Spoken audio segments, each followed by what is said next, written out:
Hola, buenas tardes a todos y a todos.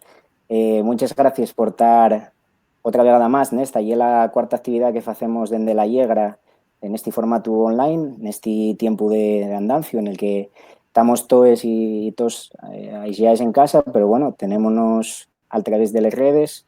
Pareciónos que ya era muy interesante tener este espacio en línea para poder siguiendo, pues bueno, este tipo de alderiques, atopanos, organizarnos, falar, reflexionar. Y güey, gracias, bueno, a que tuvimos un poquillín jugando con los ingenios, tenemos la posibilidad de hacer una actividad a dos bandes, de dos cases distintas, y era algo que no podíamos hacer hasta ahora, que no hicimos en las anteriores, pero que esta vegada sí vamos a poder hacer.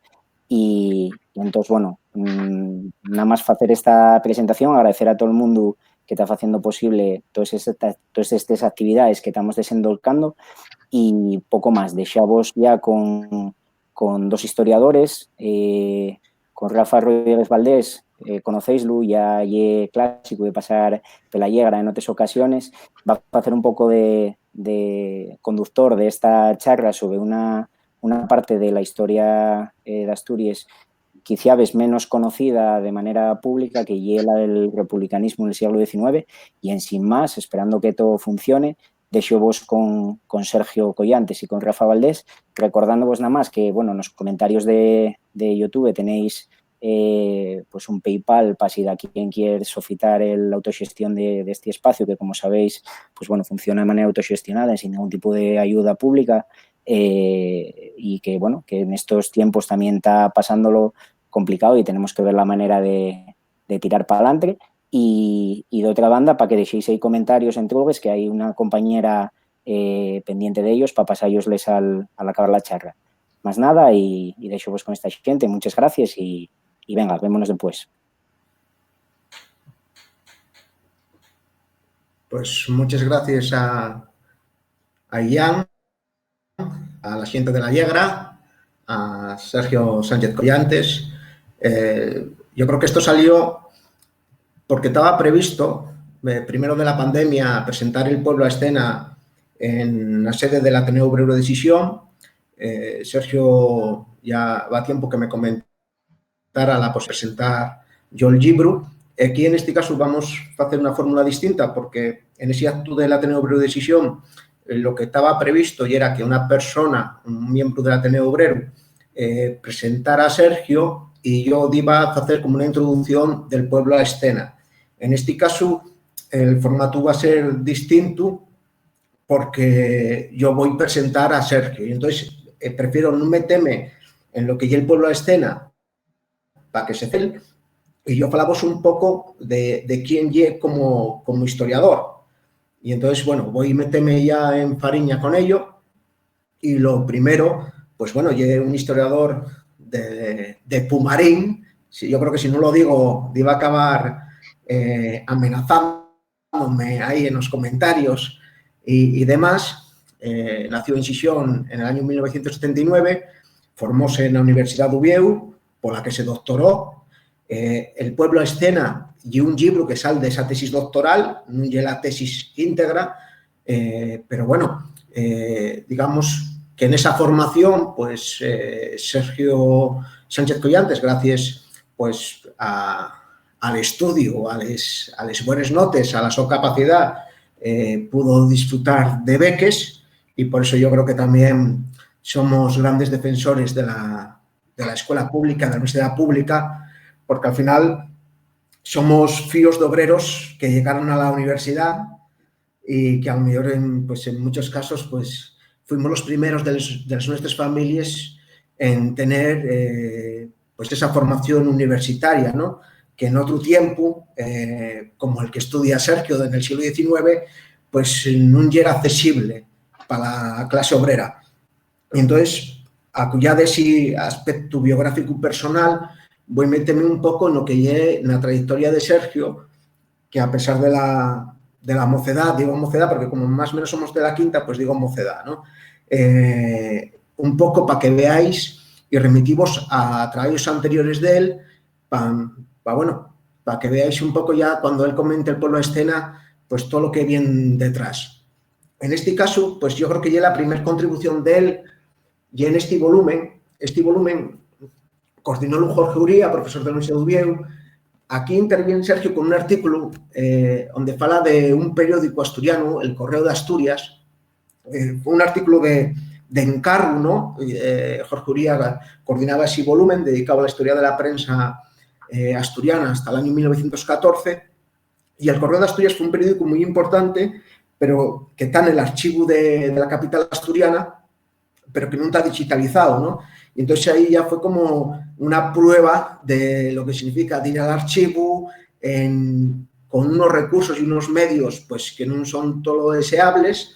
Y en este caso, para la gente interesada en la historia del autonomismo y del regionalismo en Asturias, pues el Correo de Asturias es una fuente fundamental. Por desgracia, la gente lee menos de lo que pensamos, y ese artículo, muchas veces cuando la gente fala del regionalismo en Asturias, no he citado cuando debería ser una referencia imprescindible. Vuelvo a hablar del Ateneo Obrero porque, digamos, la primera obra así en volumen exento, que no hay un volumen, es parte de la colección Folletos del Ateneo, una colección que publicaba el Ateneo Obrero de Sisión, que bueno, que sigue publicando de manera intermitente.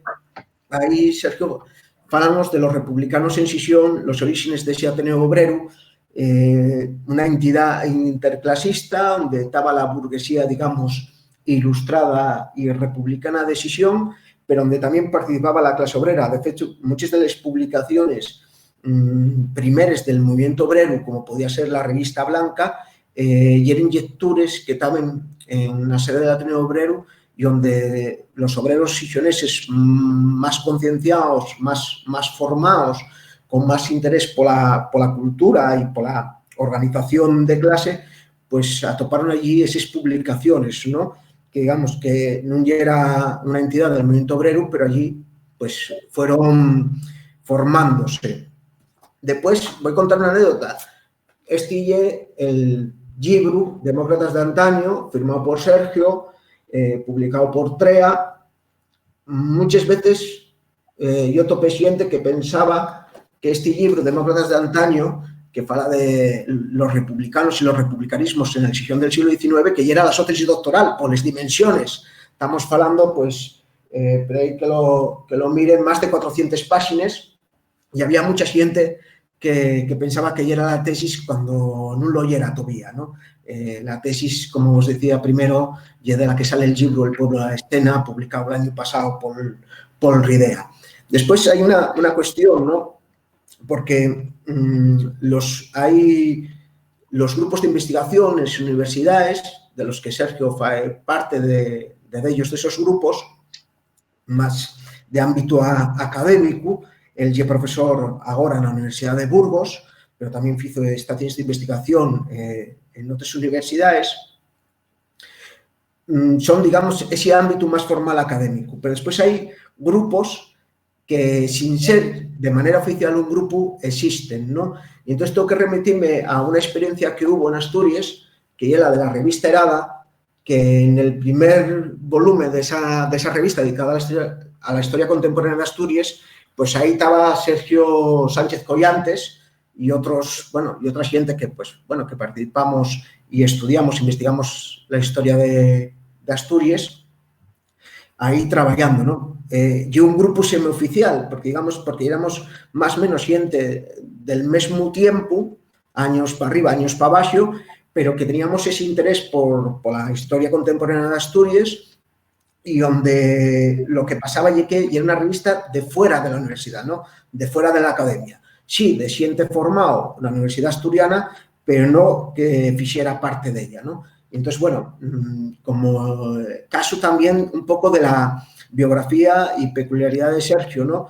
Que es de esos profesionales de la historia, él es doctor en historia, como os decía, pero que tampoco refuga escribir y participar en otros foros que no son académicos. Y no me refiero nada más a esta oportunidad de escucharlo aquí de manera virtual en la canal de La Yegra, sino también cuando él tuvo muchos años escribiendo artículos para el diario El Comercio de Sisión, onde averaba con el mesmo rigor que col que fai los seus artículos, pues historias, pues tanto de la ciudad, como yo recuerdo, tiene artículos de la llegada del cine, del cinematógrafo a Xixón, pero también, poques gracias, también de los republicanismos existentes.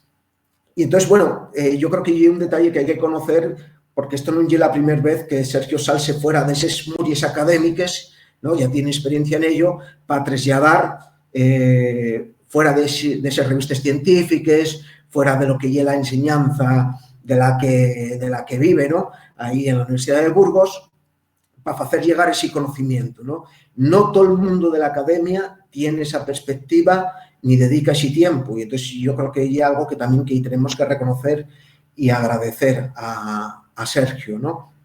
En este sentido, como organizador de eventos, aquí con compañeros, con Claudia Cabrero, Joan Fernández Ibás, Víctor Rodríguez Infiesta, que es profesor de la Universidad de Oviedo, pues Sergio entamó un congreso dedicado al republicanismo en el Reino de España, y estos son extractos de ese congreso, un libro pues bien interesante, La escarapela tricolor. Esto de los nombres y una característica también de él, Demócratas de antaño, La escarapela tricolor, El pueblo a escena, o volúmenes como este, Sediciosos y románticos, porque ganó Lu 2 veces, pero con este también ganó el premio Rosario Acuña, y esto de los premios es algo que también que se da bastante bien a Sergio, porque ganó el Juan Oria Riu, ganó el Rosario Acuña, el premio extraordinario fin de doctorado.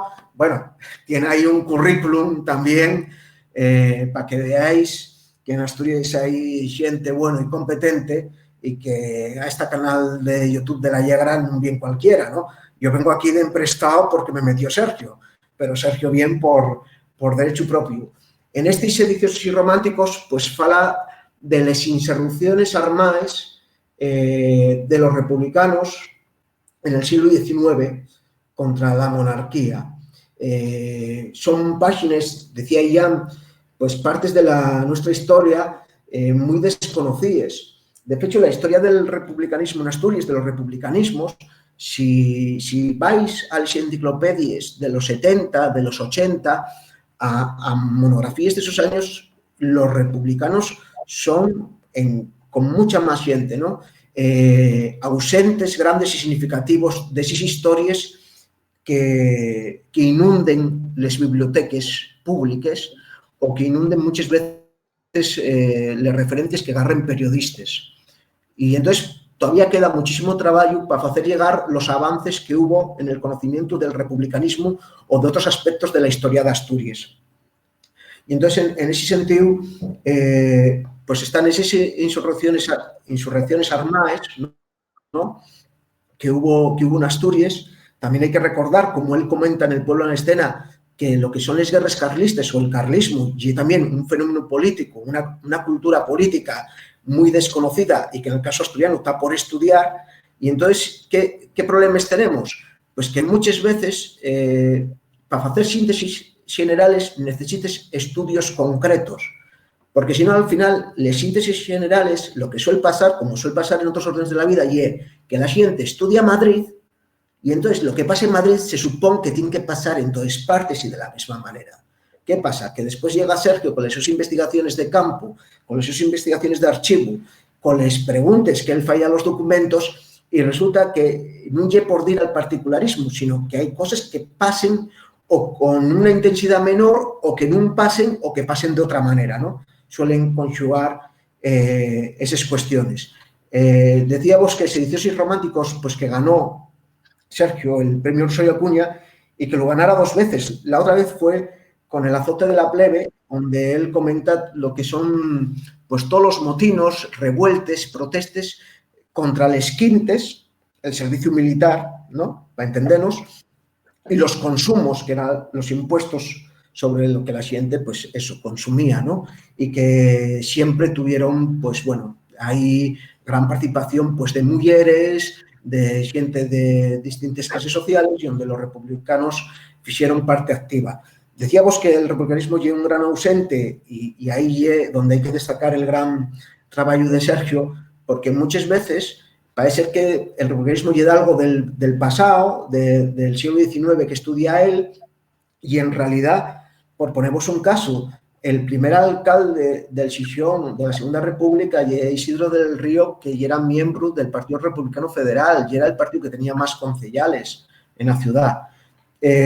Falando dese tiempo máis cercano que non estudia él, e é verdad que da cuando fai incursiones en el siglo XX, como este libro, alrededor de la institución de la que ya menté 10 veces, el Ateneo Obrero de Xixón, en este caso escrito a comuña con Jorge Muñiz, outro profesor máis ou menos de la nuestra quinta, que é profesor de la Universidade de Oviedo, e ya para ir acabando, porque por una vez quería facer por ser curtio para dedicar lo máis del tiempo a lo que nos tiene que contar Sergio, que creo que é, pues, bueno, lo interesante, ¿no? Yo estoy introduciéndovos un poco a la su figura, a las obras que tiene, a las que podéis acudir. Yo creo que también hay una cuestión que tenéis que tener en cuenta, ¿no? No hay tantas facilidades como se puede pensar para estudiar la historia de Asturias. Hay dificultad porque hay muchas fontes hemerográficas que non se caltieren o que poden estar en manes particulares de xente que, bueno, que deixa bastante que desear en ese sentido, ¿no? Acaparadores de libros e documentación que deberían estar, polo menos, cuando menos, ¿no? Una copia en instituciones públicas, aunque yo soy más de otra línea, ¿no? Que é la de expropiese, ¿no? Pero dentro de ese traballo de buscar fontes, de buscar documentación, Sergio contactó con un pariente que vivía en Argentina de un dirigente republicano federal que era Pedro Pitiot. Y ese pariente topó entre los documentos que tenía fotos de Pedro Pitiot, otro tipo de documentos, y un documento que siempre aparece bastante citado en Deyes Obres, pero que non teníamos ese documento, ¿no? Ese documento del que vos falo é el proyecto de constitución federal del Estado asturiano, que gracias a esas gestiones, pues las instituciones asturianas pudieron recuperar gracias a esa intermediación de Sergio. Sergio encargóse del estudio introductorio y esto, bueno, yo comenté lo más veces, pero bueno, yo creo que es bueno comentar porque como estamos en un canal de, pues bueno, de un espacio soberanista, yo creo que es el primer texto donde se fala de Asturias como nacionalidad, pero donde se fala en primera persona, ¿no? Un republicano que sale mucho en las páginas del Pueblo de Escena, que es Víctor Guisasola, y entonces en las sesiones previas a la redacción de ese documento, que esas sesiones aparecen transcritas aquí, son parte del documento, y es la primera vez que, bueno, que un partido político se refiere a Asturias como nacionalidad, ¿no? Después, es verdad que hay un elemento que, si bien hay una referencia al asturiano dentro de esas sesiones previas, aquí en Asturias no ha sucedido como en Cataluña, donde el proyecto de Constitución publicóse de manera bilingüe. Aquí la publicación fue nada más en castellano. Y traigo este texto del que vos falo, porque todavía salía un militar de estos con la cuestión de la pandemia, que faló de la provincia de Gijón, ¿no? No saben ni dónde queda Asturias. Y entonces, este Víctor Guisasola del que vos falaba, cuando están debatiendo los artículos, en concreto el quinto, decía esto, decía que veía en ese artículo quinto una imposición señalando la capitalidad del Estado asturiano, que la capital y la ciudad, villa o pueblo donde residan los poderes públicos debía dejarse a la nacionalidad asturiana y que creía que nos excedíamos al consignar la capitalidad en la ciudad de Oviedo, extendiéndose en importantes consideraciones sobre los peligros de la centralización, la cual debíamos extirpar de raíz. No voy a extenderme muchísimo más, nada más comentar que a pesar de estar en Burgos, Sergio no pierde su vinculación con Asturias, él participa en muchos foros alrededor del republicanismo académicos, pero también sigue encargándose de organizar actividades de estudio, ¿no? Y en este caso coordinó un ciclo de conferencias en el RIDEA, en el Real Instituto de Estudios Asturianos, de donde salió este libro, que son Les Actes, y entonces, que bueno, que también es interesante tener en cuenta a nivel biográfico y personal de él esa cuestión. Y ya para rematarlo, pues esto es El pueblo a escena, un libro publicado por RIDEA en el 2019, un libro que fue premio Juan Uría Riu, un premio de investigación de la Consejería de Cultura que tiene muchos años, y en este caso sale de la tesis doctoral, pero no ya la tesis íntegra, ¿no? Y entonces aquí lo que entra Sergio a tratar, pues, y esa historia de los republicanismos, también de la tradición democrática, en Asturias del siglo XIX, digamos que primero que hubiera partidos que se conocían como republicanos, que se declararan a les clares y con esa etiqueta de cultura política, ¿no?, de republicanos, hubo una tradición previa, proto-republicana, que bien, digamos, desde una perspectiva demócrata, que también estudia él, ¿no? Y entonces tiene una desinfinidad de artículos publicados, y aquí en El pueblo a escena percorre todo ese movimiento, no solo electoral, también insurreccional, pero también cultural. En ese sentido, en este libro vais a ver no solo, digamos, la historia de un partido o de distintos partidos o de organizaciones.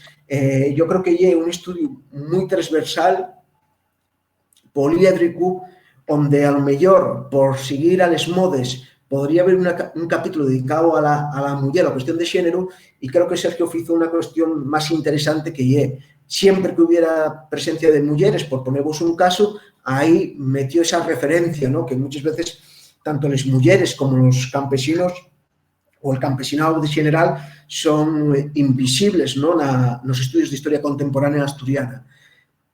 Y después también hay una cuestión, yo creo que siempre que destaco de las obras de Sergio, a diferencia de otros historiadores, no refuga las referencias de carácter extremado. ¿Qué quiero decir con esto? Mira la prensa, mira actes de concellos, reparan las caricaturas que hay en los periódicos, pero también indagan la literatura de aquel tiempo, ¿no? Y yo, pues, en El pueblo a escena, pues hay referencias que a lo mejor yo creo que mucha de la gente que está aquí pueden conocer, ¿no?, porque son personas que dentro de la literatura asturiana son conocidas, pero a lo mejor esa parte de implicación política no la conocen, ¿no? Enriqueta González Rubín, la primer novelista en asturiano, pues ahí aparece en esta obra. Teodoro Cuesta, que siempre se pensó, y es verdad que parte de su vida fue como el poeta, entre comillas, del régimen, pero Teodoro Cuesta el poeta de la Pasera, tuvo una trayectoria anterior que figura ahí. O una cuestión que compartía yo esta tarde, de un artículo que publicó Sergio en Lletres Asturianes, la revista de la Academia de Lengua Asturiana, de un artículo dedicado a los juegos florales que se hacían en el siglo XIX. Ahí aparece una persona que es José María Flórez y González, un republicano de Cangas de Narcea, que es el autor de Composiciones en dialecto vaqueiro. Una de las, yo creo que, si no ya el primer libro, de los primeros libros en la variedad occidental del asturiano, un libro que tuvo muchas ediciones, que hasta pasó a la literatura oral, gente recitando poesías de José María Flórez como si fueran romances, ¿no?, de toda la vida, y ahí aparece entre esos personajes. Claro, aparecen otras personas también conocidas, como Eladio Carreño, como Tomás Tarracina, y tantos otros más. Y más nada, espero que vos preste lo que os va a contar ahora Sergio, del pueblo a escena, esta monografía de 800 o 700 y pico páginas, un libro contundente en contenido y en apariencia, de estos que se sostienen solos, ¿no?, si los ponemos de canto, ¿no?, de pies. Yo creo que es una obra muy recomendable, porque para detrás hay mucho más que una historia de los republicanismos. para la gente que quiera conocer el siglo XIX, yo creo que va a tener un conocimiento de las teorías del siglo XIX gracias a conocer el republicanismo, ¿no? Y muchas veces también eso hay que verlo como una perspectiva que no se queda nada más en el tema, como en una burbulla, como si fuera eso, un cuadradín estanco, sino que intermedia y trabaja y fala con otros elementos que están presentes en esa vida pública. Más nada, muchas gracias a todos los que estáis ahí viéndonos por el canal de YouTube de La Yegra. Ya sabéis que podéis echaros un gabito para tener la actividad. Gracias a Sergio por pensar en mí para esta gran responsabilidad, porque no es fácil sintetizar en un cuarto de hora la trayectoria y las obras de él. Yo lo que hice fue un repasín muy rápido.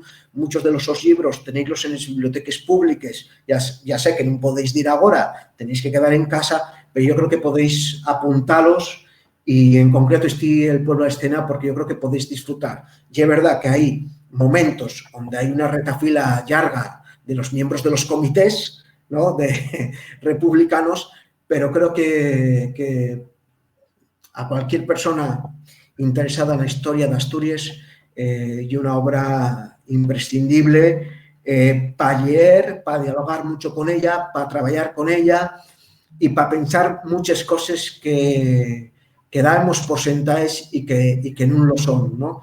Y entonces es otra manera de descubrir y redescubrir la nuestra historia. Y más nada, doy el paso a Sergio y cuando quieras, pues metémonos a escena, ¿no?, como dice el título del tu libro.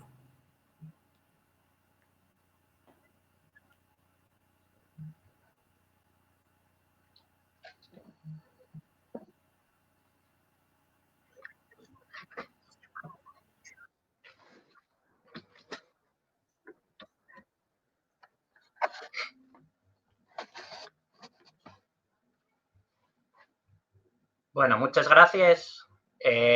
Me imagino que se me estará oyendo ya.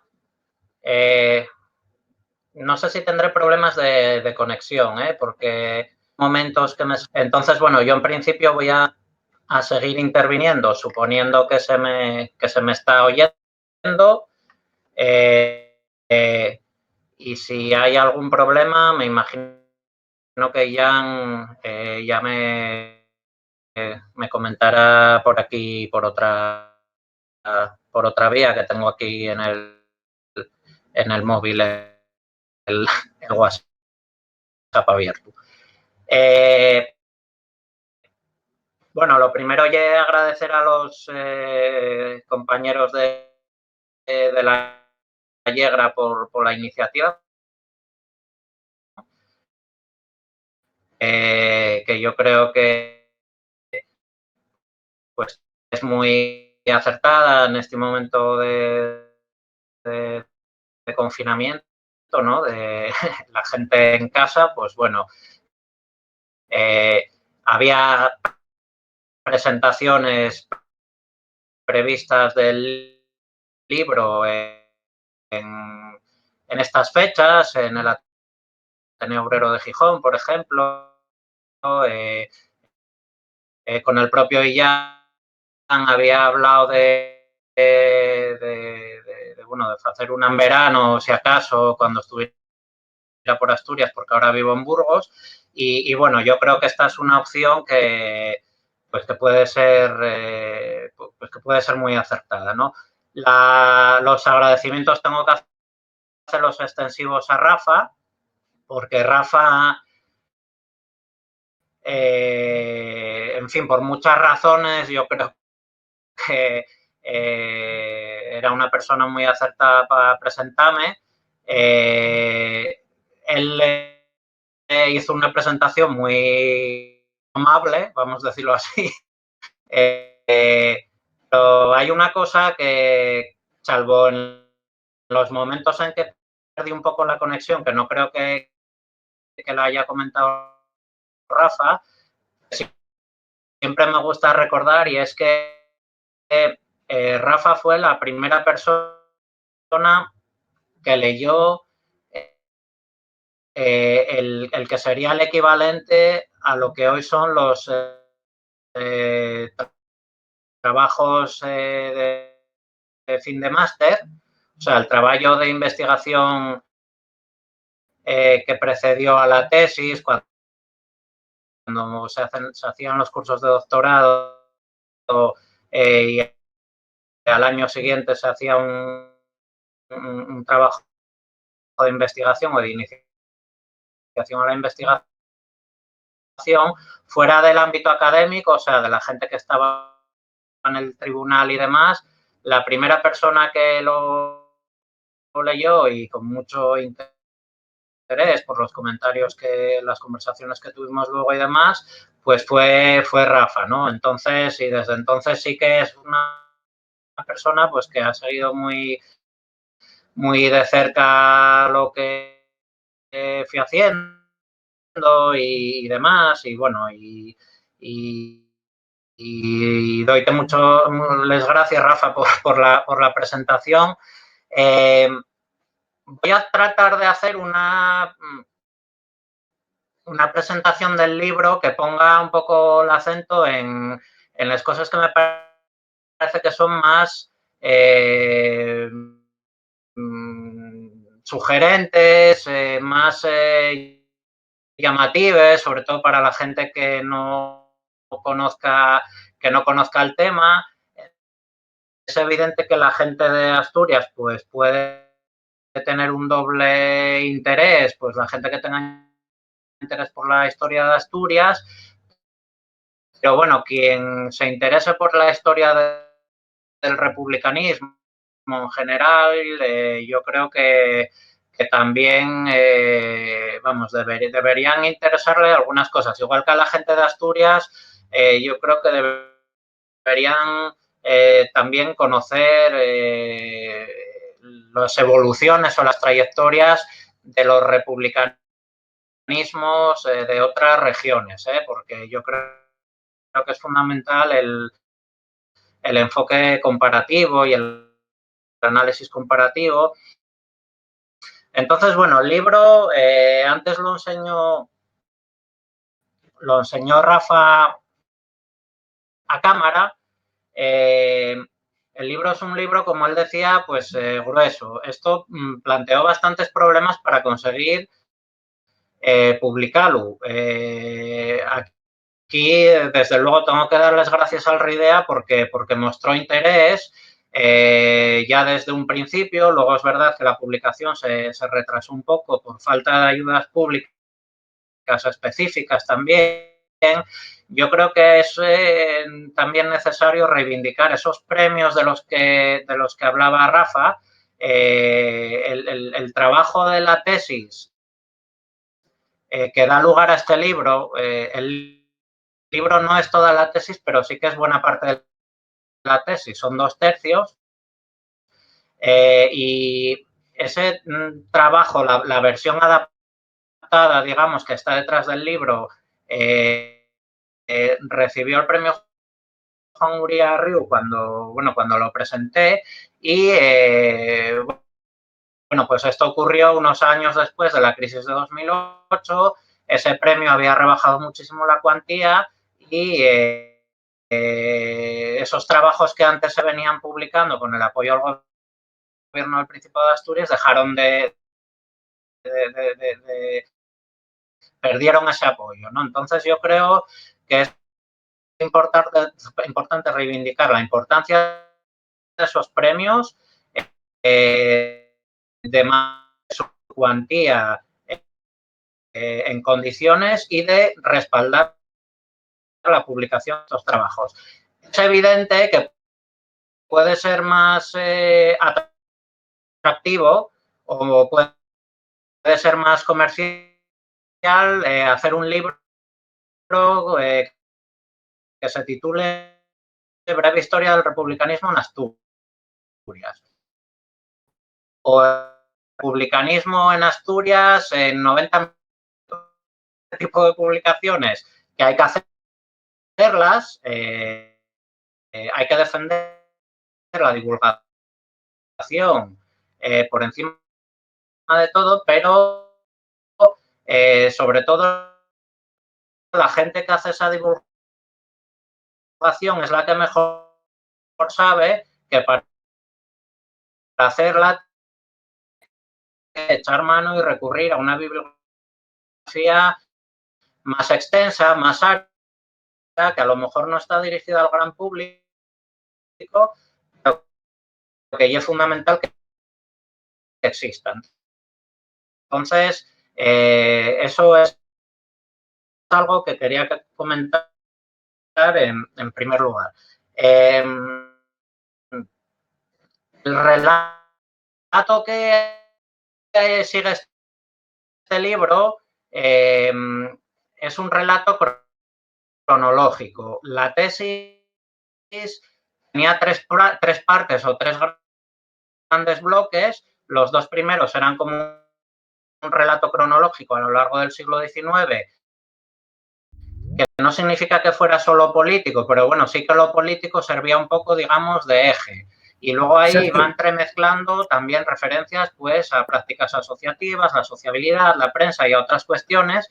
Pero el análisis profundo de estos otros universos, digámoslo así, estaba en la tercera parte de la tesis, que es una parte a la que yo le fui dando salida y le sigo dando salida, pues en forma de artículos, de libros más cortos, porque sí que se presta bien a eso, pero eso no significa que el relato de este libro sea solamente político. Entonces, yo quisiera empezar, podemos empezar haciendo una pregunta. ¿Por qué tiene interés investigar el republicanismo del siglo XIX? Y a esta pregunta, bueno, podríamos responder con muchas razones, podríamos alegar muchas razones. Yo creo que como no estamos en un foro académico, una razón que yo destacaría es que buena parte de lo que hoy somos o de los valores en torno a los cuales hoy existe un cierto consenso, podríamos decirlo así, son de tradición republicana. A veces de manera exclusiva y otras veces de manera compartida con otras tradiciones políticas. Pero hoy cuando se habla, por ejemplo, de democracia, de regeneración, de justicia social, de participación, de ciudadanía inclusiva, de yo qué sé, podríamos estar aquí enumerando grandes conceptos o grandes términos sin entrar filosóficamente a definirlos, pero es evidente que los republicanos, los republicanismos diferentes que hubo en España y en Asturias en el siglo XIX fueron pioneros en defender muchas cuestiones que hoy no se discuten o por lo menos no se discutían hasta hace poco, que en los últimos años es verdad que la deriva política empieza a mostrar signos un poco preocupantes. El republicanismo es una familia política bastante o tradicionalmente marginada, podríamos decir. En el caso de España, por razones obvias, el propio devenir histórico del país, pues desde la guerra civil, es evidente que le reservó al republicanismo un lugar proscrito, digámoslo así, ¿no? Se tardó en recuperar ya la propia libertad para investigar el republicanismo. Hay estudios pioneros que tienen mucho valor, yo creo, por haber investigado el republicanismo en una época en la que, aunque ya estábamos en democracia, seguía siendo un tema bastante tabú y, desde luego, muy abandonado, por lo menos cuando hablamos de estudios serios, no propagandísticos para criticar ni para ensalzar. Yo estoy pensando ahora, por ejemplo, en las tesis doctorales que le dedicaron al republicanismo, pues Ángel Duarte, Rosana Gutiérrez Lloret, pues yo que sé, Arcas Cubero en Málaga. Sí. A ver, ¿oyesme ya? Sergio. Ya. Ya que hay un problema con la conexión, tienes que mirar ahí, seguir las indicaciones y me tanto voy a comentar unas cosas para que después reenganches otra vez. ¿De acuerdo? Pues llámalo. tenemos ahí un problema de conexión. Ahí Sergio está pa Burgos. Sí, Rafa, yo creo que lo mejor y es que sigas tú un poquitín, voy a intentar yo ver si somos quien a que Sergio vaya bien, porque díbanos con un delay enorme, tardanos en llegar, el vídeo llegaba por un lado y el audio por otro. Coméntanos un poquitín, tú que conoces bien el libro, un poquitín lo que seguía comentando ahora Sergio, y vamos a ver si somos quien aunque sea, meter bien el audio de Sergio en la charla.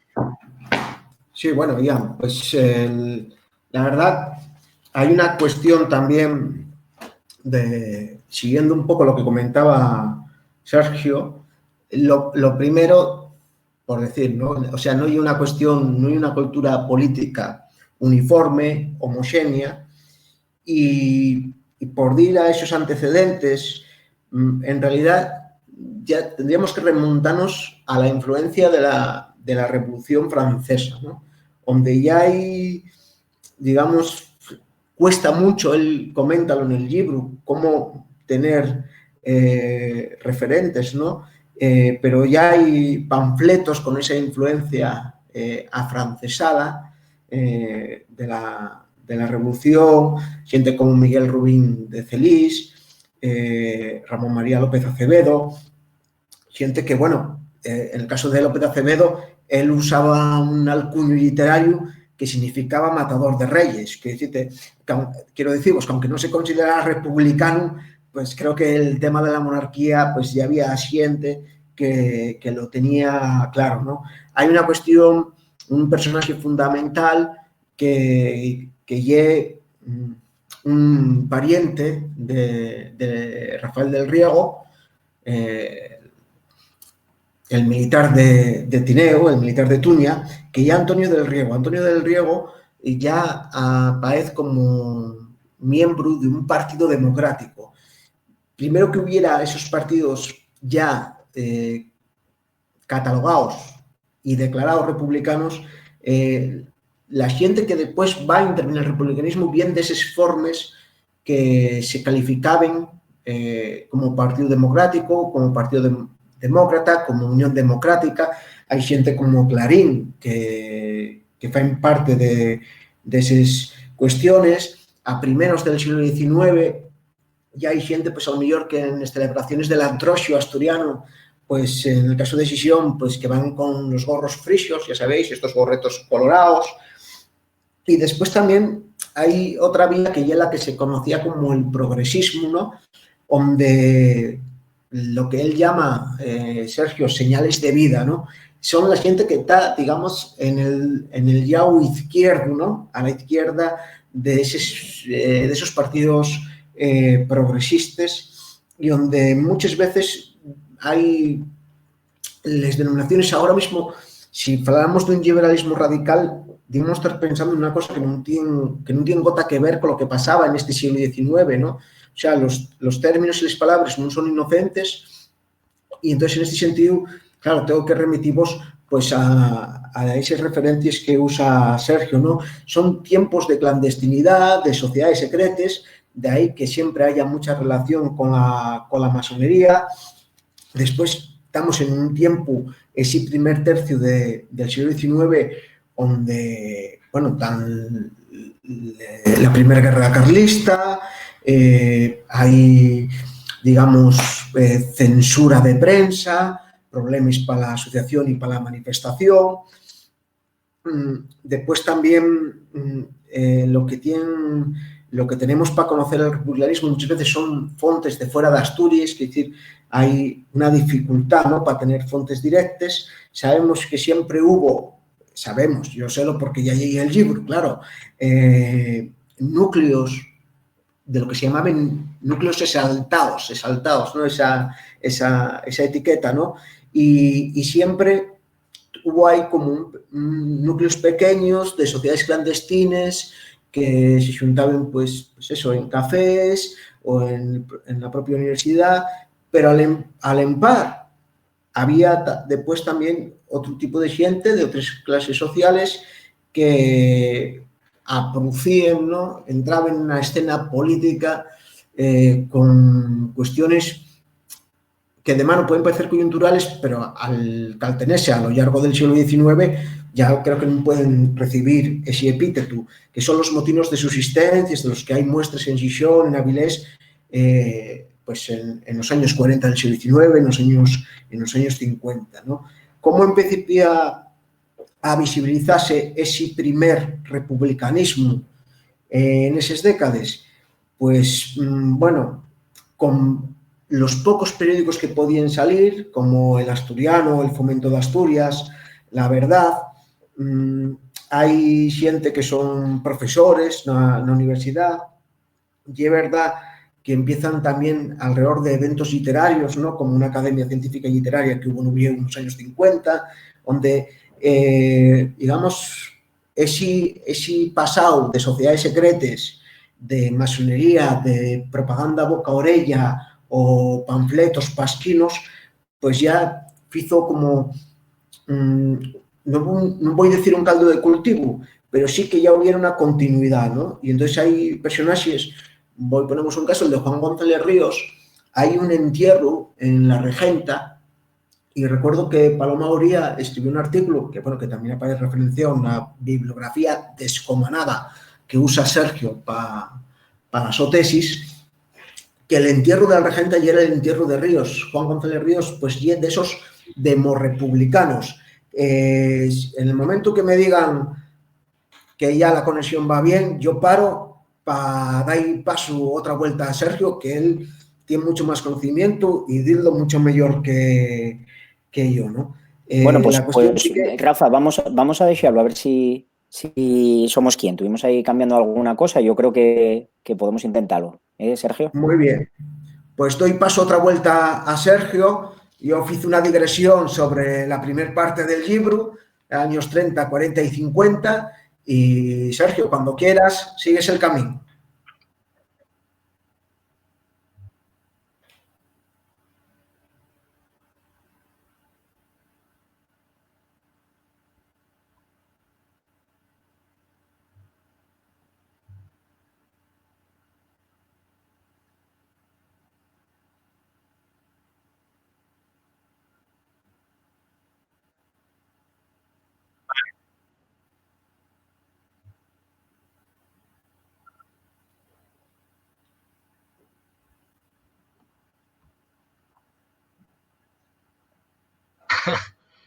Bueno, gracias. Resultando muy accidentado esto, pero bueno, vamos.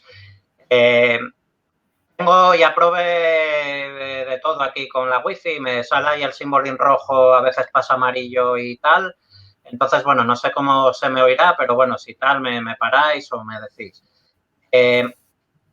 Va diciendo que el republicanismo como familia política sí que en España pues vivió tradicionalmente marginada desde muchos puntos de vista, sí, pero sí que es verdad que en los últimos años se acentuaron tanto los estudios sobre el republicanismo en distintos territorios, yo creo que ahora marginado en recibo es, podríamos decir, un problema de transferencia. Es decir, todos esos estudios que se van realizando sobre el republicanismo, a veces parece que tardan en calar en las obras de síntesis o en los planes de estudios o en los contenidos de, en fin, que se enseñan en los grados, en los manuales y demás.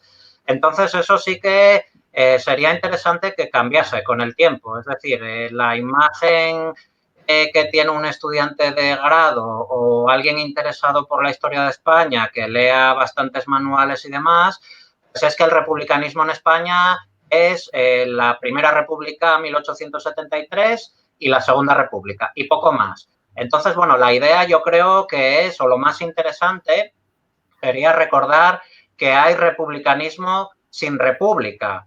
Y ese republicanismo sin república que sobrevive a lo largo de décadas, ya desde mediados del siglo XIX en diferentes regiones españolas, incluida hablamos de partidos, evidentemente, de partidos políticos, hablamos de sistemas de ideas, pero también hablamos de prácticas sociales, símbolos, de rituales, de visiones de la historia de España, de visiones del futuro también, de pautas de conducta o de patrones de comportamiento, bueno, de socialización política. Entonces, todo eso existe fuera del año 73 y del año 31 al 39 o al 36, como se quiera ver. Ahí es donde cobra sentido este concepto que ya hace bastantes años se difundió mucho en la historiografía española, que es el de cultura política o culturas políticas, porque también hay debates sobre si es una cultura muy diversa o son varias, pero lo interesante es esa percepción del republicanismo como mucho más el año 73 que el año 31, que partidos políticos, que elecciones y demás. Yo creo que lo interesante es en los manuales de síntesis y percepción de lo político como algo mucho más ancho, digamos, de socialista, digamos, que se tuviera la mente abierta para poder entender realmente, en fin, la propia Segunda República no se entiende, ¿no? Es decir, entonces, yo traté de combinar, sí que es verdad que hay que recuperar mucho de la parte política más tradicional y mucho nombre y para abarcar otras cosas. Es verdad, quizás muchas de ellas no se reflejen igual en el libro que en la tesis doctoral, pero bueno, si se manejan otros trabajos que hice, se entenderá muy bien o otro tipo de movilizaciones quizás menos estudiadas. Bueno, yo creo que eso puede ser interesante tenerlo en cuenta. Entonces, bueno, yo lo que quería hacer hoy es señalar algunos de los hallazgos o de los descubrimientos o de los aspectos yo creo que pueden ser más destacados o más llamativos o algunos, vamos, de los que aparecen en el libro, centrándome en 3 o 4 puntos, pues, por ejemplo, destacar en qué fue pionero el republicanismo asturiano respecto al conjunto del republicanismo español, en qué aspectos o qué aportaciones se hicieron desde Asturias, creo que es obligado incluir o contemplar dentro de una obra de síntesis que pretenda hablar del republicanismo en España y que, como bien comentaba antes Rafa, no puede hacerse pensando solo en Madrid o en Barcelona o en los grandes focos o los grandes focos que tradicionalmente se conocían, porque luego resulta que se hacen investigaciones locales que arrojan o destapan o exhuman focos que tenían también mucha importancia, pero que, bueno, que no se conocía o que habían caído en el olvido y demás.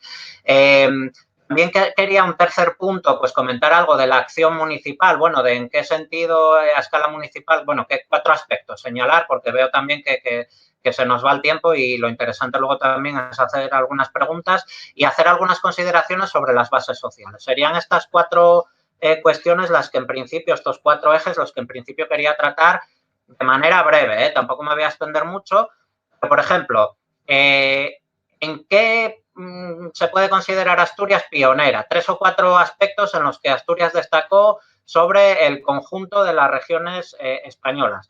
Por ejemplo, el primer teórico, se suele considerar que el primer teórico del federalismo que hubo en España fue José Cangargüelles, con una obra que no firmó con su nombre, que es Las cartas de un americano sobre las ventajas de los gobiernos republicanos federativos. Bueno, tiene un nombre bastante largo.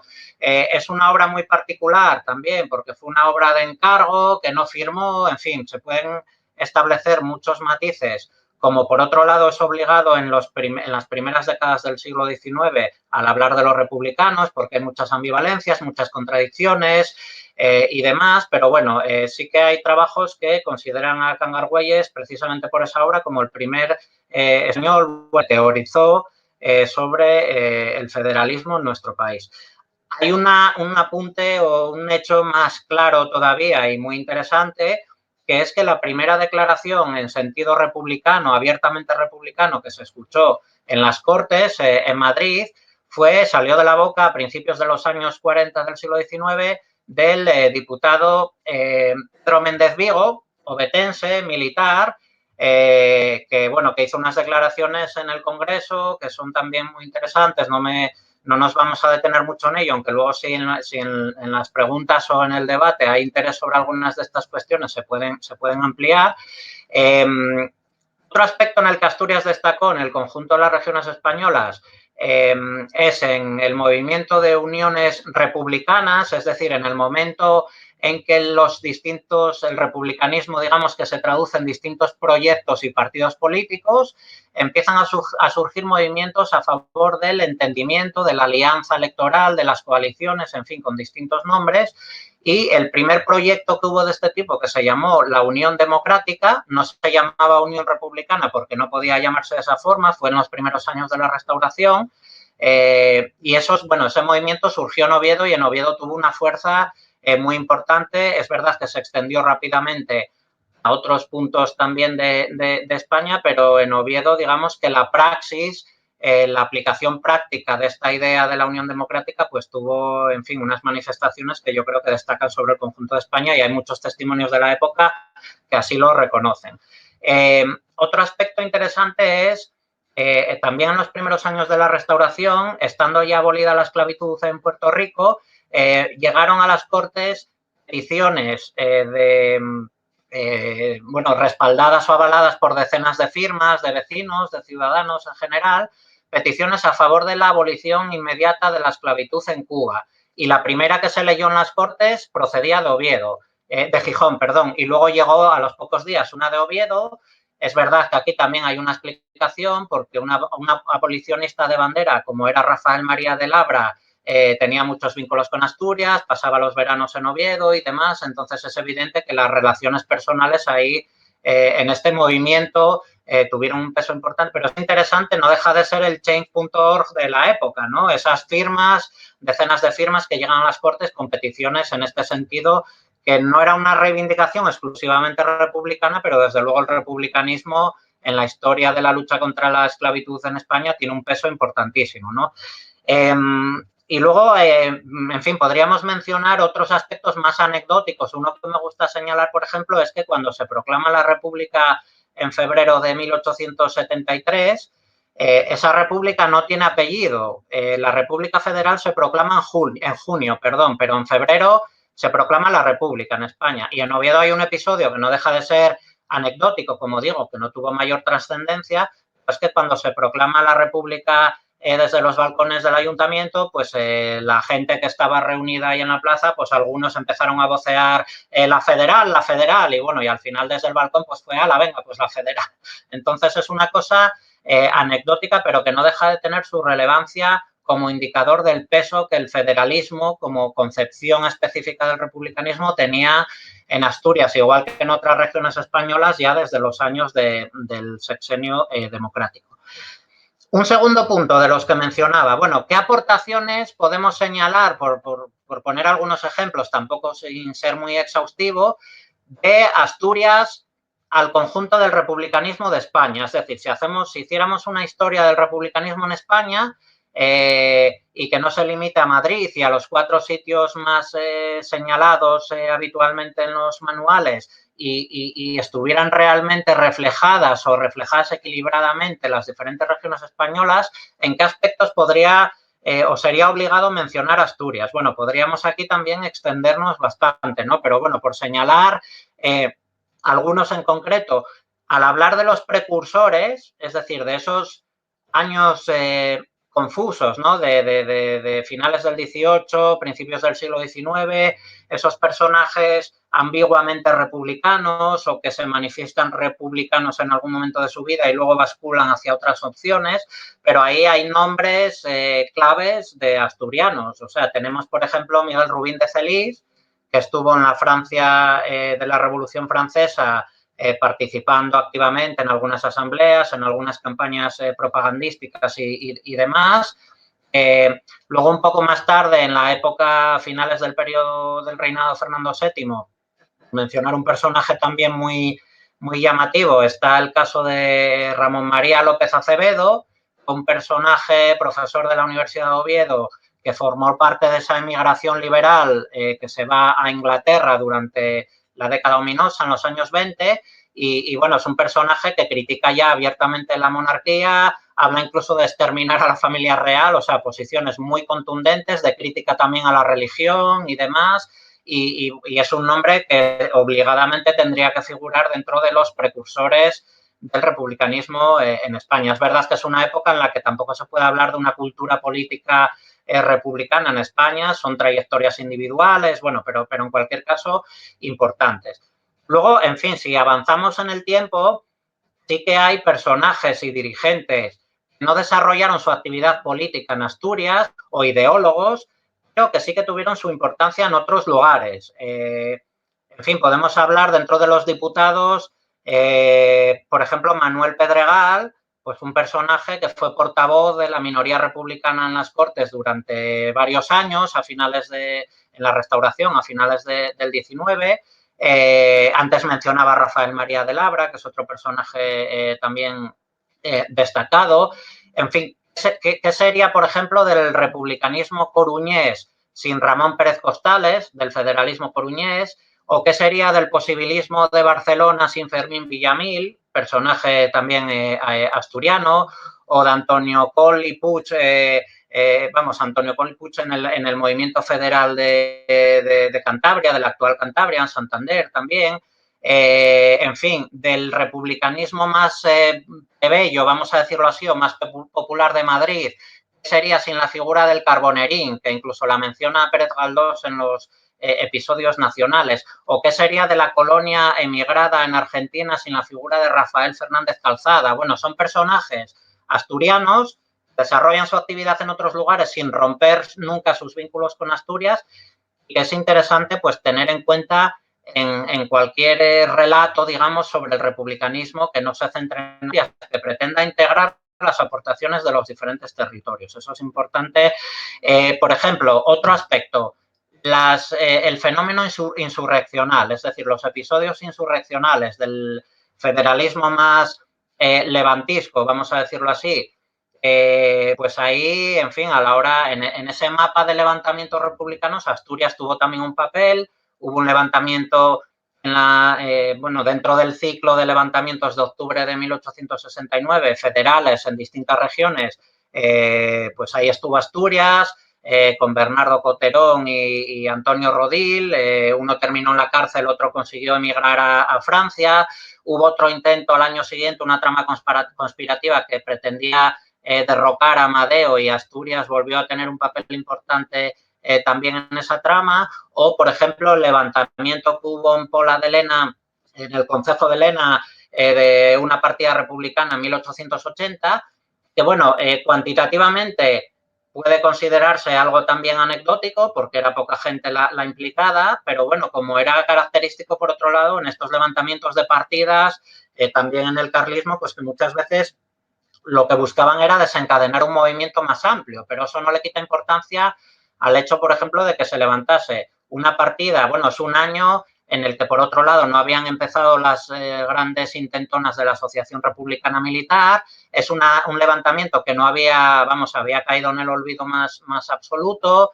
Es muy novelesco también porque, en fin, hice en Twitter un hilo hace tiempo contando un poco las claves de este levantamiento, y en fin, el cabecilla pues terminan emigrando, dispersándose por distintos territorios en España, algunos son detenidos incluso cerca de la frontera de Portugal, el cabecilla fue detenido, estuvo en la cárcel de Oviedo casi un año, y hubo una noche en la que, limando las rejas de la celda, se descolgó con una sábana, se escapó de la cárcel de Oviedo y a los pocos meses aparece emigrado en Francia, en Bayona. Entonces es una historia muy novelesca, por otro lado, que detallé ya en un libro que se llama Sediciosos y Románticos, pero que recupero en este libro también porque el otro, bueno, pues está agotado, era una tirada pequeña y bueno, pues esto sería otro ejemplo de la importancia de Asturias en el conjunto del republicanismo español. No olvidemos también la aportación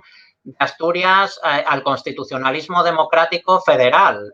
Mencionaba Rafa antes, ¿no? Ese proyecto de constitución federal del Estado asturiano, del que apareció una copia en Argentina, conservada por un nieto de un federal gijonés, que, bueno, pues se pudo reeditar con el apoyo de distintas instituciones y de la editorial TREA, y que tiene mucha importancia porque, aunque es verdad que existe una copia, una edición de este proyecto en la Biblioteca Nacional, cosa que no sabía en aquel momento también por un problema de catalogación, no es la edición más interesante. La más interesante es la de Argentina porque contiene las sesiones de las asambleas, es decir, las discusiones que precedieron a esa constitución. Entonces, eso es una joya porque para estudiar estas constituciones muchas veces lo interesante no es solo el texto que se aprueba al final, sino los debates, que hay a veces en esos entresijos los que nos permiten matizar y caracterizar bien lo que era el federalismo, lo que pensaban a veces las bases o algunos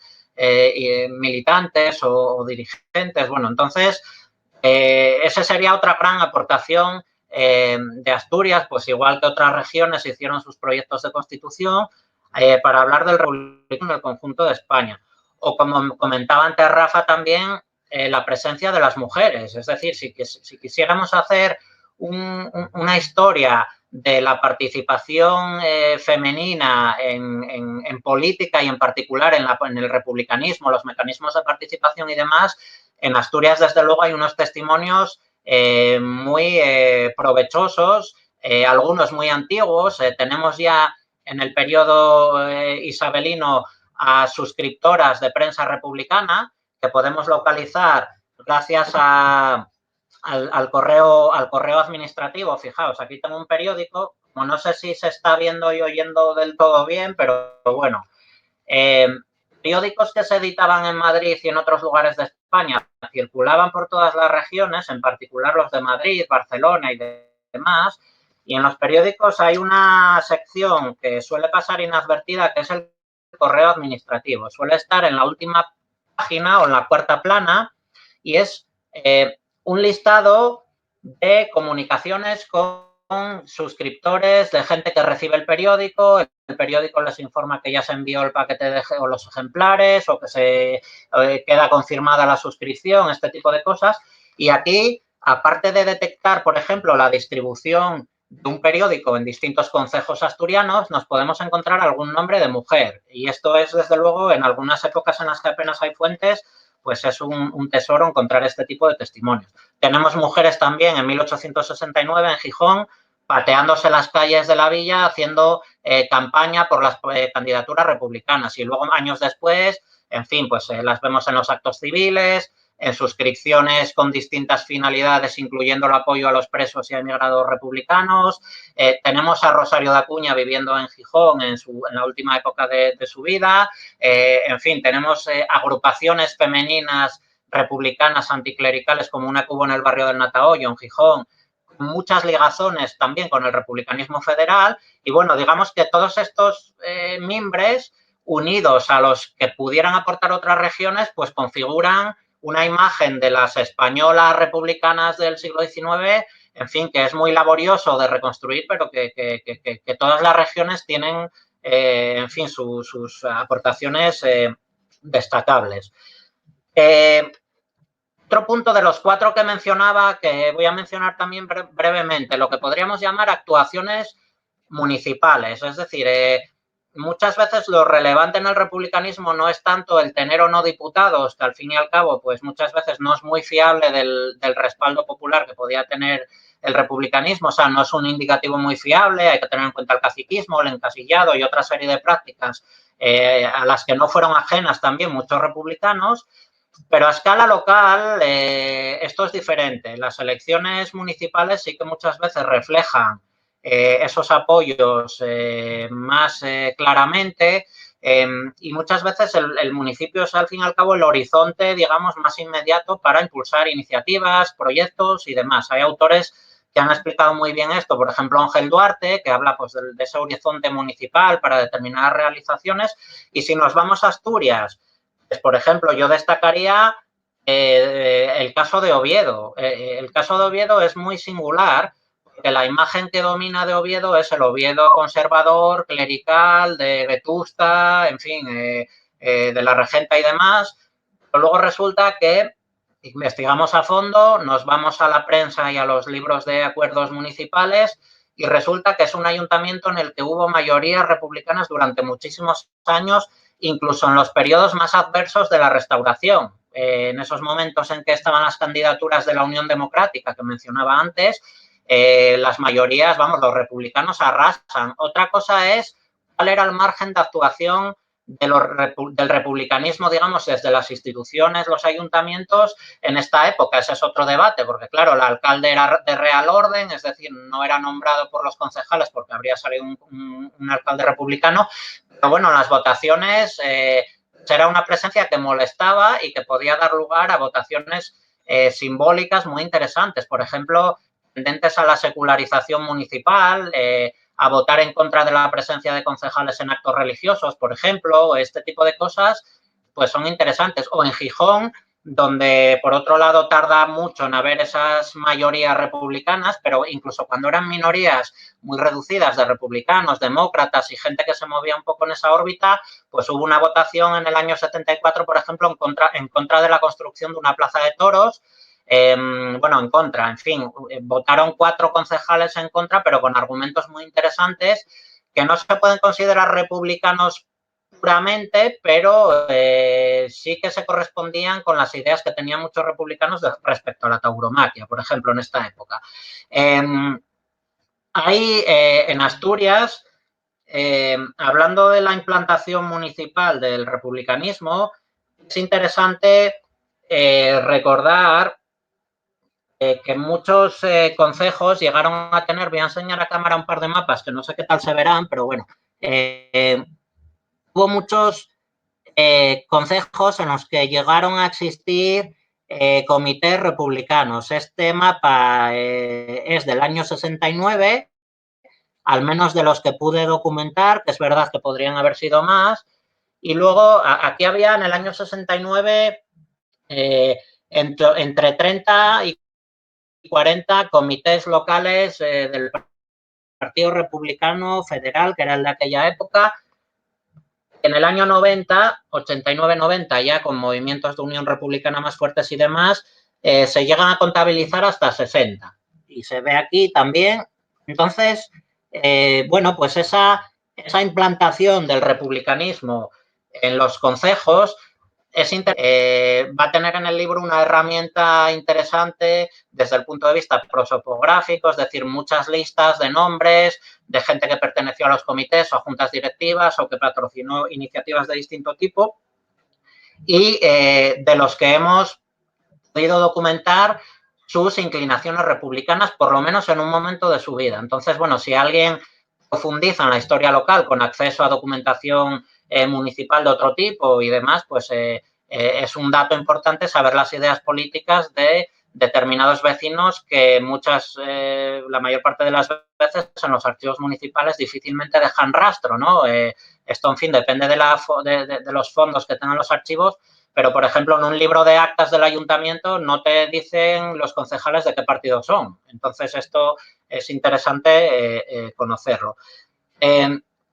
Luego, en fin, dentro de estas actuaciones municipales o de ámbito municipal, hay que tener en cuenta también toda la participación en proyectos, en fin, relacionados con el asociacionismo, el tejido asociativo, iniciativas culturales de muy distinto tipo, pues como en la línea de lo que mencionaba antes Rafa del Ateneo Obrero, pues ahí Gijón sí que es un buen laboratorio, también lo es Oviedo y otros municipios, pero bueno, en Gijón, el Ateneo Obrero, las sociedades de socorros mutuos, distintas cooperativas, en fin, incluso asociaciones menos populares como la Liga de Contribuyentes, la presencia o el peso de los republicanos en estas asociaciones sin que se puedan considerar abiertamente republicanas, pues es muy, muy potente también, ¿no? Y luego, en fin, hay actuaciones podríamos considerar más anecdóticas, pues una anécdota que suelo contar mucho de Gijón, por ejemplo, es en el Teatro Jovellanos,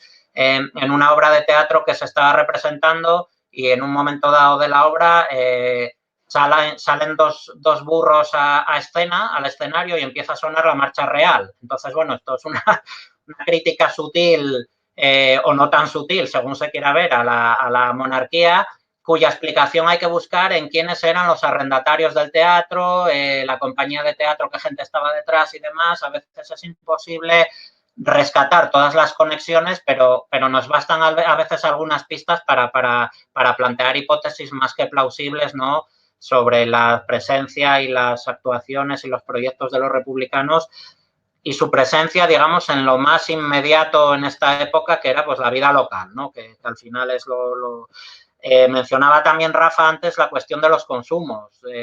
Las movilizaciones contra las quintas y los consumos, ese descontento fue muy bien vehiculado por los republicanos, que en sus programas nunca se dejaron de defender la abolición tanto de las quintas como de los consumos, con algunas contradicciones en algún caso que también se explican en el libro y en otro libro que publiqué, El azote de la plebe, pero bueno, que como herramienta o reclamo movilizador, pues también les brindó a los republicanos una vía también de influencia, de capacidad de movilización, en fin, a escala local. El último punto, muy rápidamente lo voy a mencionar, que es el de las bases sociales. Es decir, ¿quiénes eran estos republicanos de Asturias de los que habla el libro? Al final, recopilé en un capítulo algunas consideraciones o un desglose, digámoslo así, por clases sociales para ilustrar un poco pues quiénes eran estos republicanos. A lo largo del libro, evidentemente, se hace referencia, bueno, pues a artesanos, a obreros, a médicos, a profesores, pero bueno, al final trato de sistematizar un poco una radiografía para que se vea, pues, en fin, quiénes eran estos republicanos que daban soporte al republicanismo en Asturias. Una primera observación es que eran hombres y mujeres. Ya mencionábamos antes a las mujeres, ¿no? Es verdad que, en fin, la política en esta época es netamente androcéntrica y, por lo tanto, las vías de participación son mucho más restringidas para las mujeres. Pero, bueno, una primera idea es que el republicanismo es un movimiento interclasista. Esto se ha dicho muchísimo también sobre el republicanismo en Asturias y en otras regiones, y simplemente significa que entre sus simpatizantes y sus apoyos, pues hay gente de distinta procedencia social, pero tampoco nos podemos llevar a engaño y es obligado a hacer consideraciones cuantitativas. Es decir, hay gente de distinta extracción social, pero el grueso, el mayor volumen de esos apoyos son las clases populares, también las clases medias. Hay representantes incluso de clases altas. Tenemos en Asturias Tomás Zarracina, por ejemplo, un industrial, José González Alegre en Oviedo, los Arroyo Ortiz en Infiesto. Bueno, pero el grueso son las clases populares. No vamos a hablar estrictamente del proletariado porque sería un subconjunto de esas clases populares. Hay que tener en cuenta los artesanos, esa menestralía urbana. Ayer hablábamos en Twitter ahí en un hilo al hilo de esta presentación sobre los zapateros, por ejemplo, los muchos zapateros republicanos que hubo en Asturias.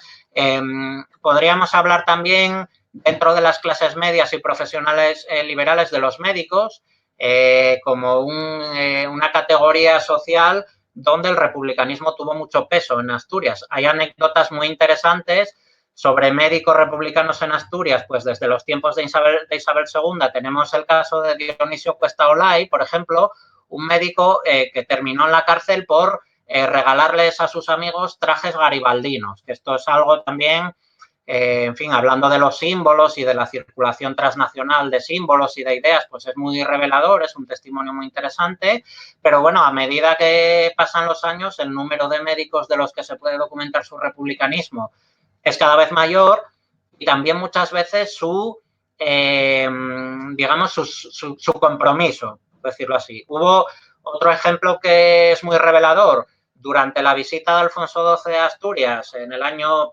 78, hubo 3 médicos muy conocidos de Oviedo que con distintos pretextos no comparecieron el día que tenían que estar para recibir al rey. Los pretextos, en fin, son de lo más. Hubo incluso la Diputación, bueno, una sesión secreta en la que se trató este asunto, que se conservan ahí las actas en el Archivo Histórico de Asturias. Pues uno alegaba que es que tenía la levita sin lavar, otro que no se había enterado y le decían que le habían ido a buscar a casa para avisarle la noche antes y decía que él no abría después de no sé qué hora. Bueno, este tipo de pretextos claramente, en fin, pretextos claros, ¿no? Para no acudir a un acto que para ellos pues implicaba problemas de conciencia.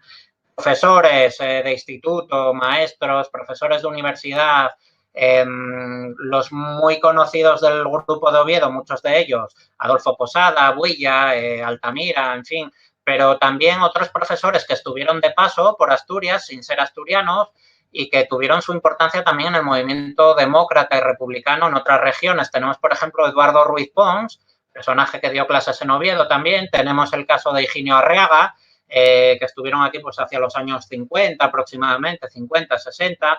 Ana Hurtado, bueno, hay profesores, pues mucha gente no los conocerá, pero vamos, que buscáis un poco ahí en Google y veréis la importancia que tuvieron en el republicanismo en el conjunto de España. Escritores también, hay algunos cuya militancia o compromisos republicanos bien conocidos, está el caso de Clarín.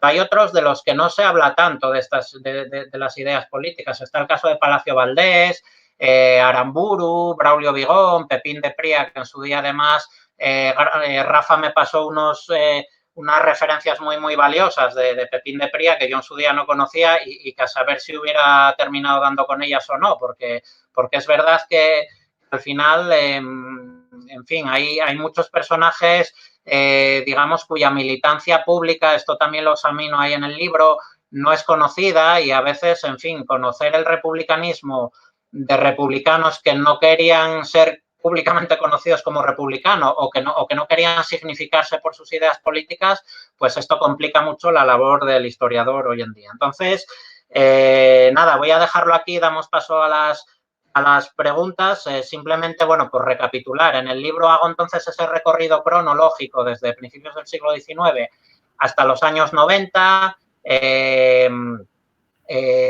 Creo que es muy importante conocer, en el caso de Asturias, el republicanismo, a entender mejor y conocer mejor, por ejemplo, lo que es el movimiento obrero, el feminismo, en fin, la propia política de masas que nos vamos a encontrar a principios del siglo XX. Hay muchísimos sectores populares que se politizan al calor del republicanismo y en particular del republicanismo federal. Entonces, es una pieza muy importante que complementa pues otros estudios anteriores, desde luego, que habían hecho pues otra gente de la propia universidad, Paco Erice, Jorge Uría, antes mencionaba algún nombre también Rafa, o profesores que no están en la Universidad de Oviedo, pero que sí que trabajaron sobre Asturias, pues Manuel Suárez Cortina, por ejemplo, con el reformismo, Ángeles Barrio con la cultura política anarquista y demás. Bueno, entonces, esta pieza del republicanismo pues redondea un poco todos esos estudios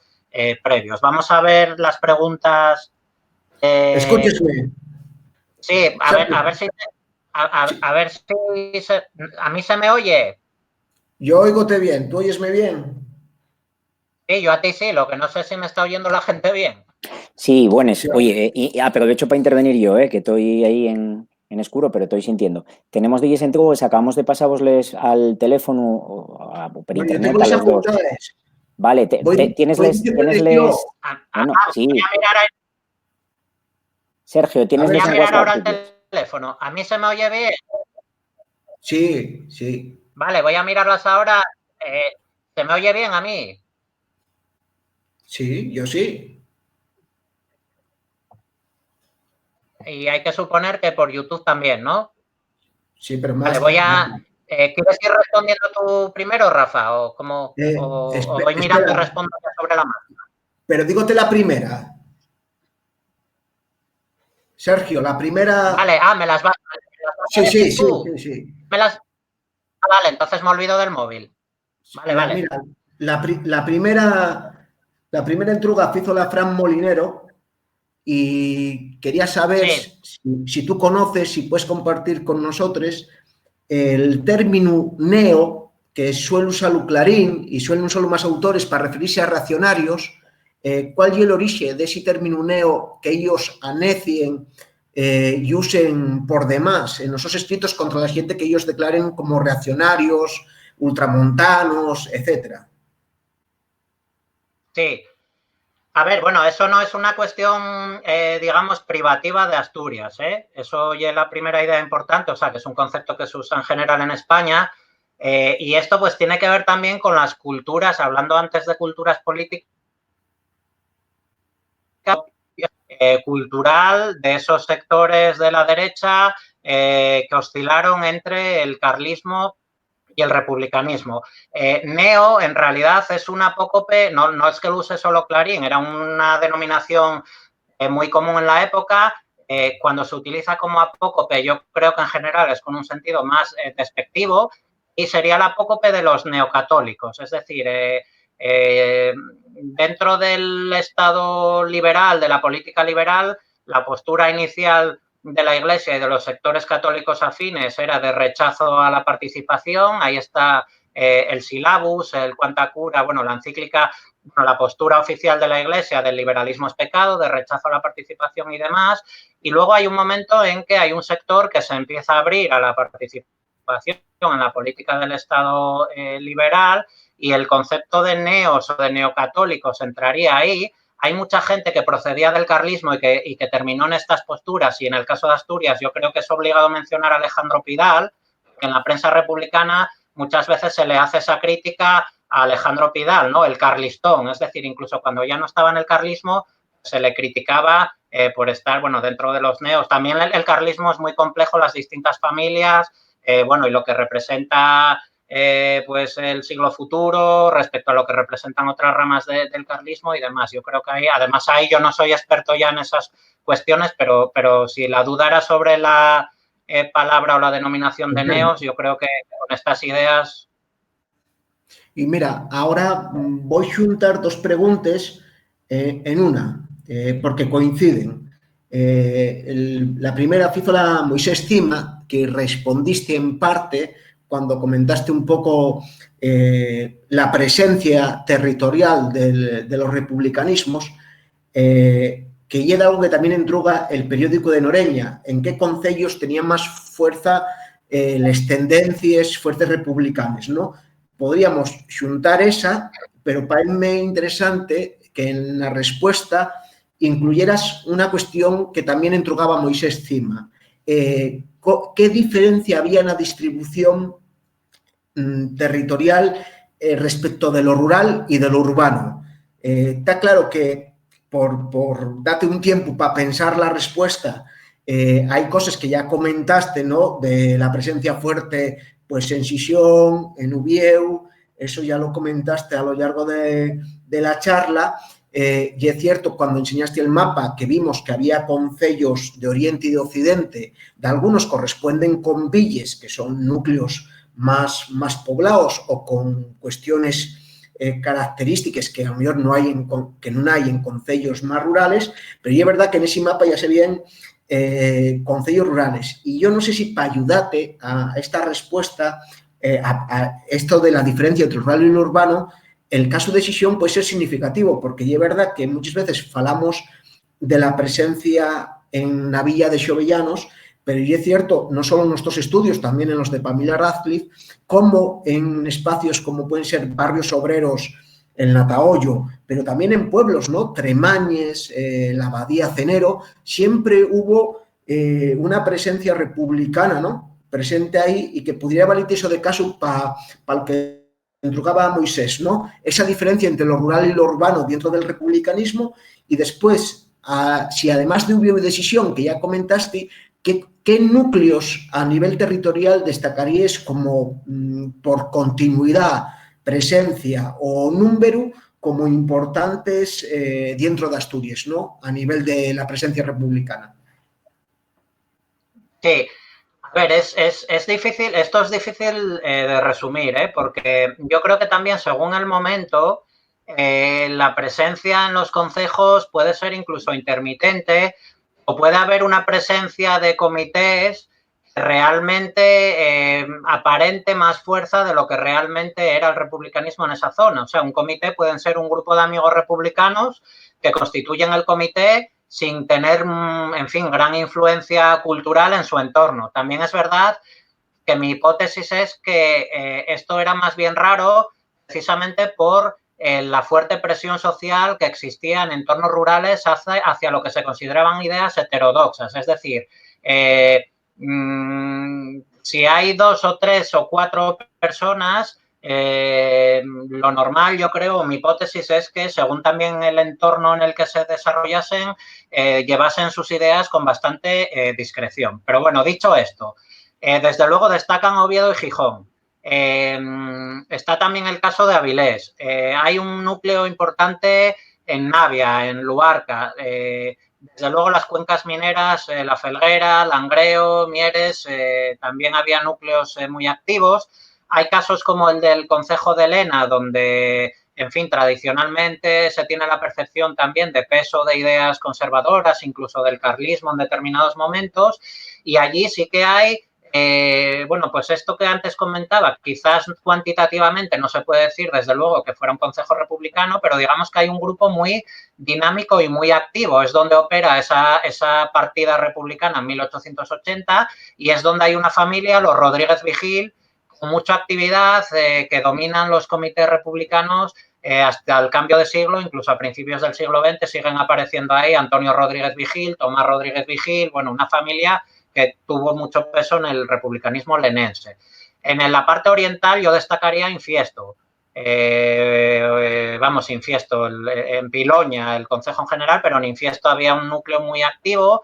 Ahí, por ejemplo, había una familia, los Arroyo Ortiz, pudiente, vamos, acomodada, que posiblemente también tuvieron su influencia, en fin, también determinaron, yo creo, el que mucha gente del concejo basculase hacia estas ideas, porque no hay que olvidar cómo funciona la sociedad de la época y las redes clientelares y el caciquismo y demás. Y si resulta que una persona influyente era republicana, pues evidentemente la influencia también podía darse ideológicamente. No van a ser solo influyentes los conservadores o a condicionar lo que piensa la gente los conservadores. Esto es muy interesante también analizar, en fin, el republicanismo en estos entramados clientelares de la época. El caso de Llanes me llamó la atención cuando empecé a hacer la tesis, porque ahí en el año 69 había muchísimos subcomités en parroquias de Llanes.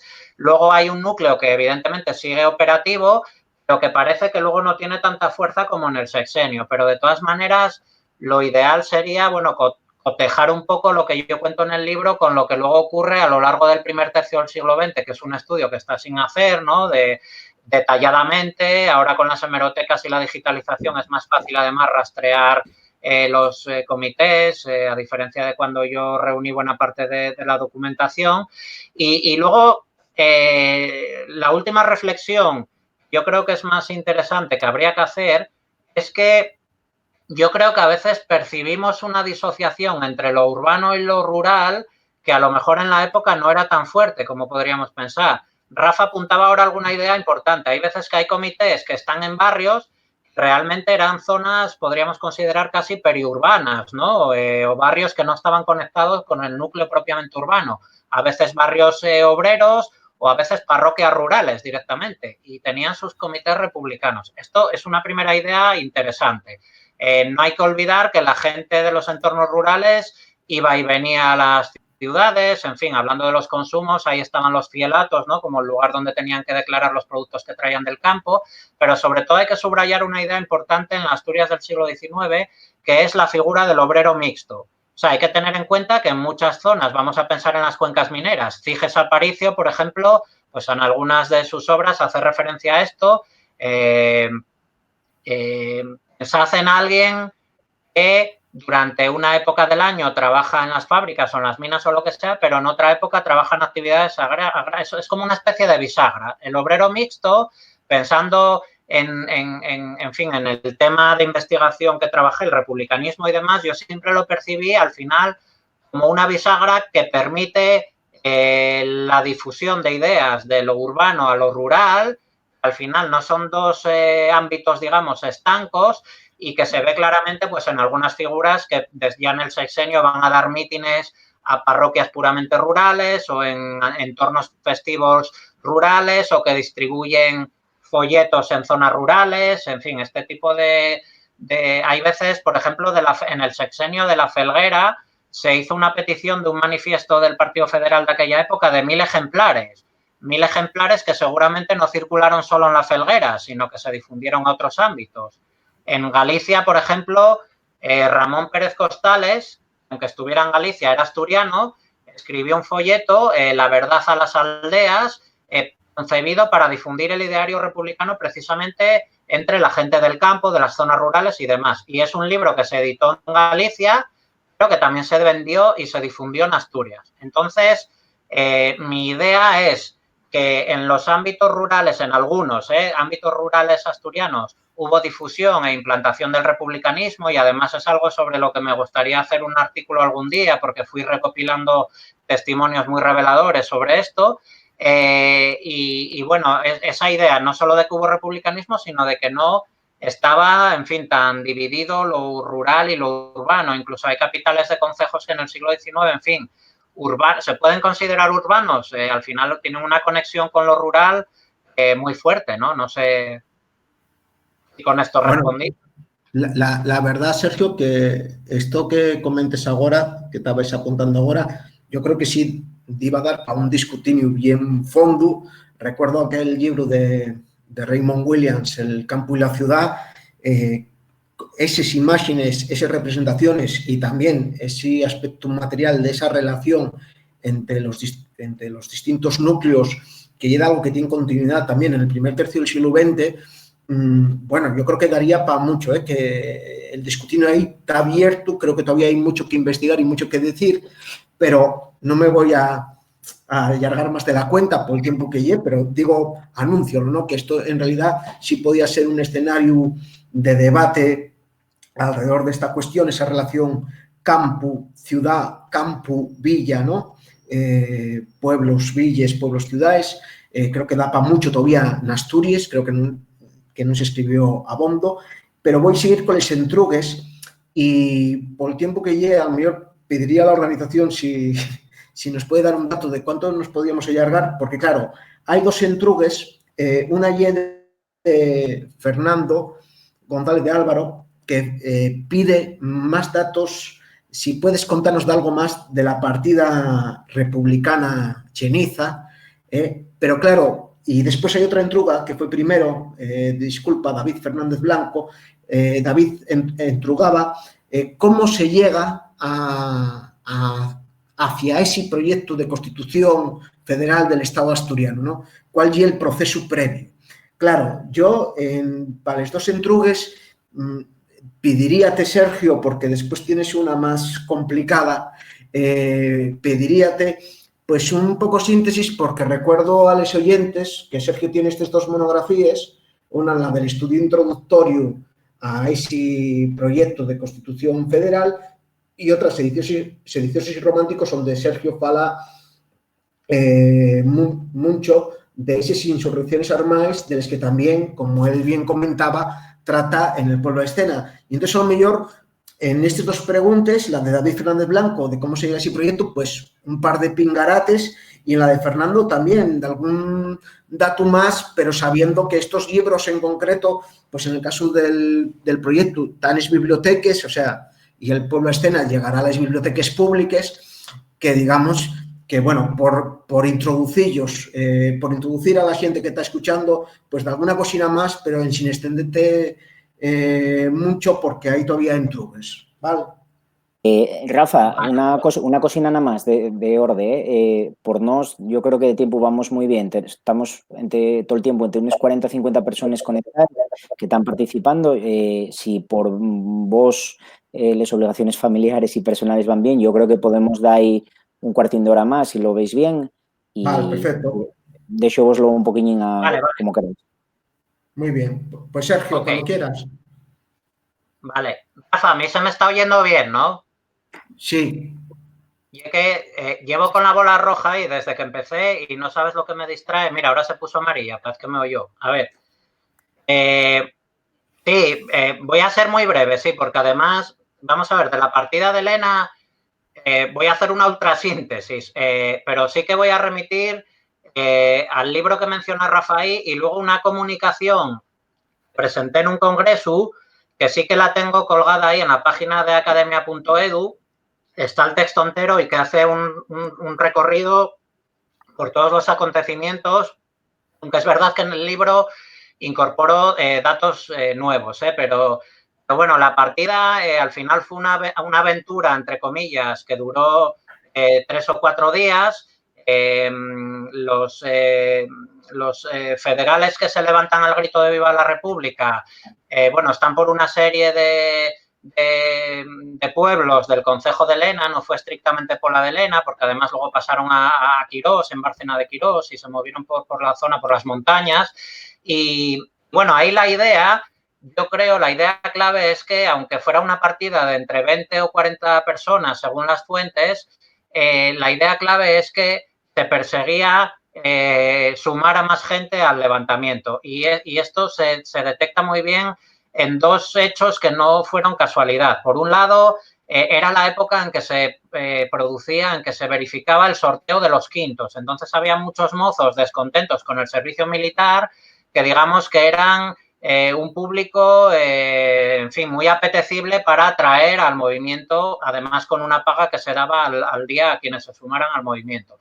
Y luego los obreros que trabajaban en las obras del ferrocarril. O sea, había ahí dos colectivos que sin duda estaban en la mente de quienes organizaron este levantamiento para esas fechas y para esos lugares en concreto.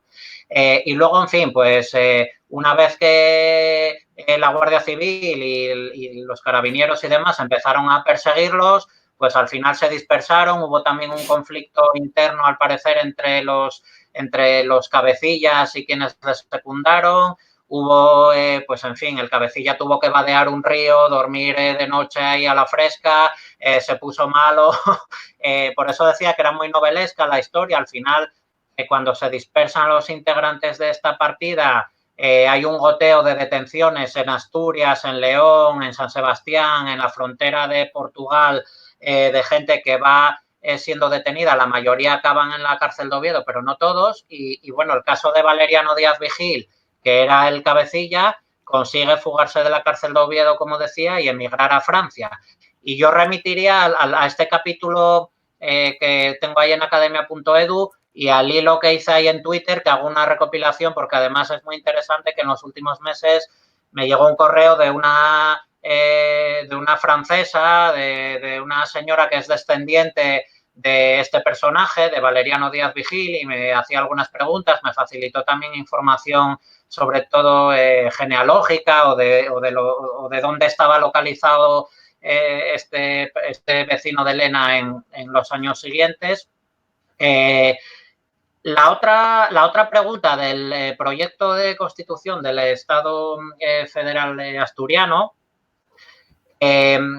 la idea fundamental es que no se puede desvincular esta iniciativa de lo que ocurrió en otras regiones, es decir, es una iniciativa que surge en el seno del movimiento republicano federal en España, en distintas regiones de forma paralela. Es decir, hay una asamblea federal nacional. El federalismo de Pimargal utiliza el término nacional para entendernos como el que concernía, digamos, a todo el Estado español de la época, y las nacionalidades, bueno, esta es la idea que domina en el pensamiento pimargaliano, las nacionalidades como algo asimilable a las regiones y a los estados regionales que se federan en esa federación española, para entendernos. Entonces, esas asambleas federales nacionales, hubo varias en los años 80, y hubo una en la que se invita a los republicanos de las distintas regiones a redactar y elaborar las constituciones que, según ellos,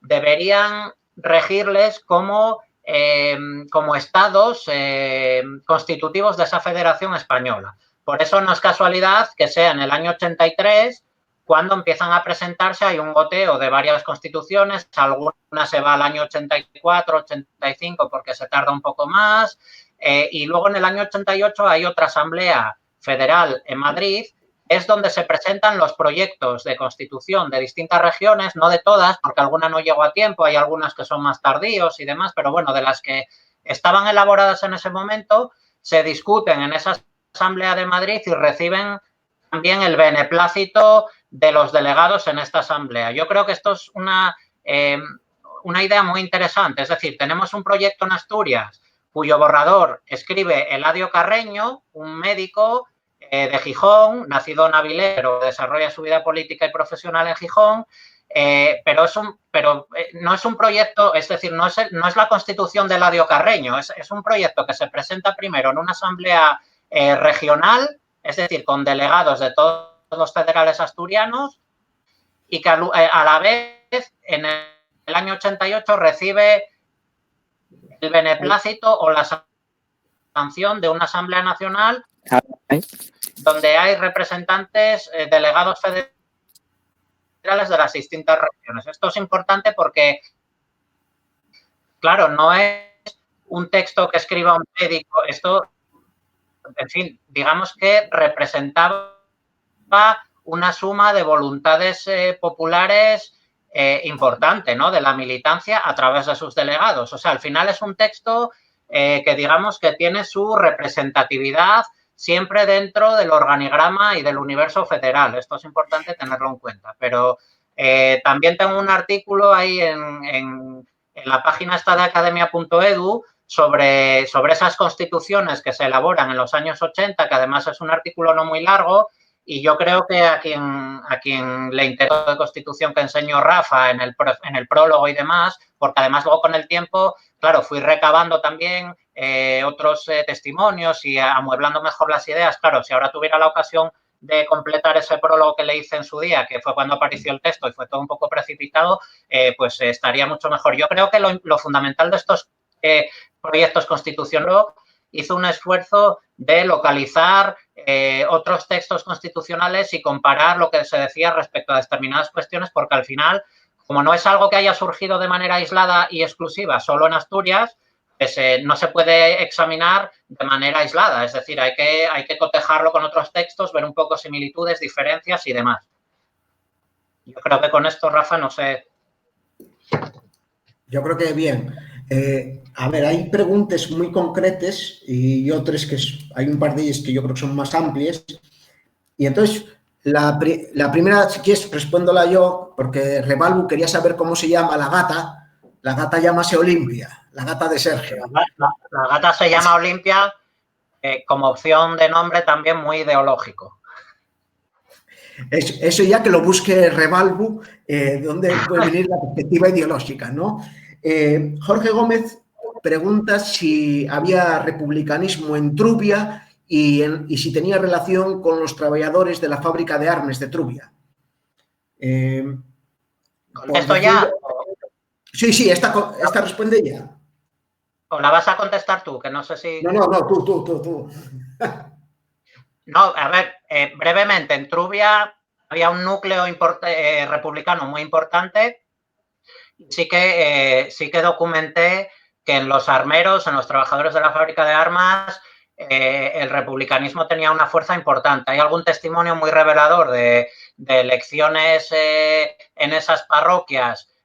Trubia es una parroquia que hasta los años 80 pertenece a Grado, luego pasa a pertenecer a Oviedo, bueno, pero es una parroquia, si no recuerdo mal el año, que hablo un poco de memoria, pero es una parroquia en la que indudablemente el republicanismo tuvo mucho peso. Hay casos de votos donde de un censo de 500 personas los votos republicanos prácticamente copaban el censo para elecciones municipales. Está la logia al trabajo también, la presencia de la masonería, también con fuerte presencia de los trabajadores de la fábrica de armas. Y bueno, pues es otro relación, vamos, enlazando con la pregunta anterior, es otro ejemplo de cómo en sitios que no son estrictamente ciudades, parroquias o, en fin, o partes de concejos que no se pueden considerar urbanas propiamente, pues muchas veces el republicanismo tuvo su peso o por lo menos una presencia que pudo haber influido en que otra gente del lugar, ¿no?, se sintiera atraída o interesada o por lo menos oyera hablar de republicanismo, ¿no?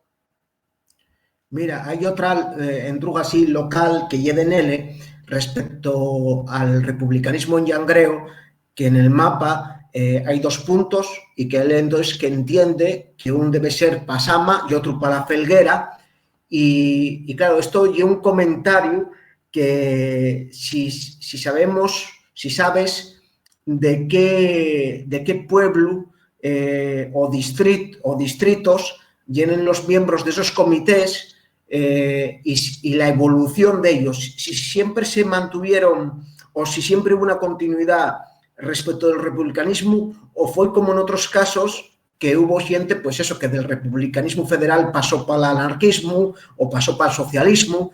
Quiero decir, hay una continuidad en el siglo XIX de esos comités de Sama y la Felguera dentro de Llangreo, y si tienes un conocimiento como muy al detalle, por lo que intuyo que quieres saber, Nele, al respecto de los integrantes de esos comités.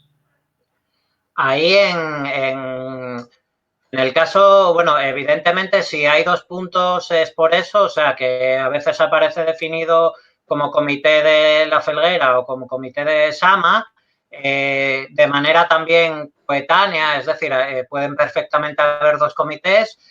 En el libro aporto nombres de quienes integraban esos comités, pero muchas veces no es posible en muchos concejos hacer un seguimiento, no me fue posible, vamos, a hacer un seguimiento de las trayectorias individuales y demás. Entonces, yo sí que animaría a la gente que tenga particular vínculo con determinados concejos, interés en profundizar en algunas cuestiones y un buen archivo municipal.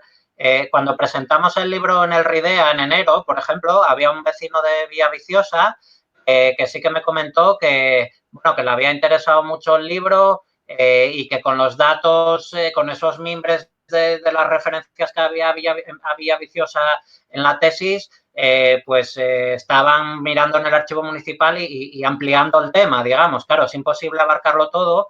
Yo ahora de memoria no recuerdo bien, pero yo creo que no hay especial extensión sobre personalidades de estos dos de estas 2 poblaciones, vamos, y luego habría que ver la conexión. Yo, a ver, en general, viendo lo que sucedió en Gijón, en Oviedo y en otros lugares, y también los estudios de otras regiones, es una hipótesis muy plausible, incluso para sitios donde no se puede documentar, que muchos republicanos y sobre todo republicanos federales, pero no solo, en ambientes, digamos, muy obreristas, ligados a la minería, a la industria y demás, muchos van a bascular ideológicamente hacia el socialismo y el anarquismo. Y hay que recordar también que entre estas culturas políticas tampoco hubo una ruptura, como a veces se plantea, por muchos enfrentamientos y debates que tuvieran. Siempre hay proyectos o iniciativas en los que confluyen, o por lo menos individuos o personajes que sirven también, como decía antes, de bisagra, por tener buena relación con gente de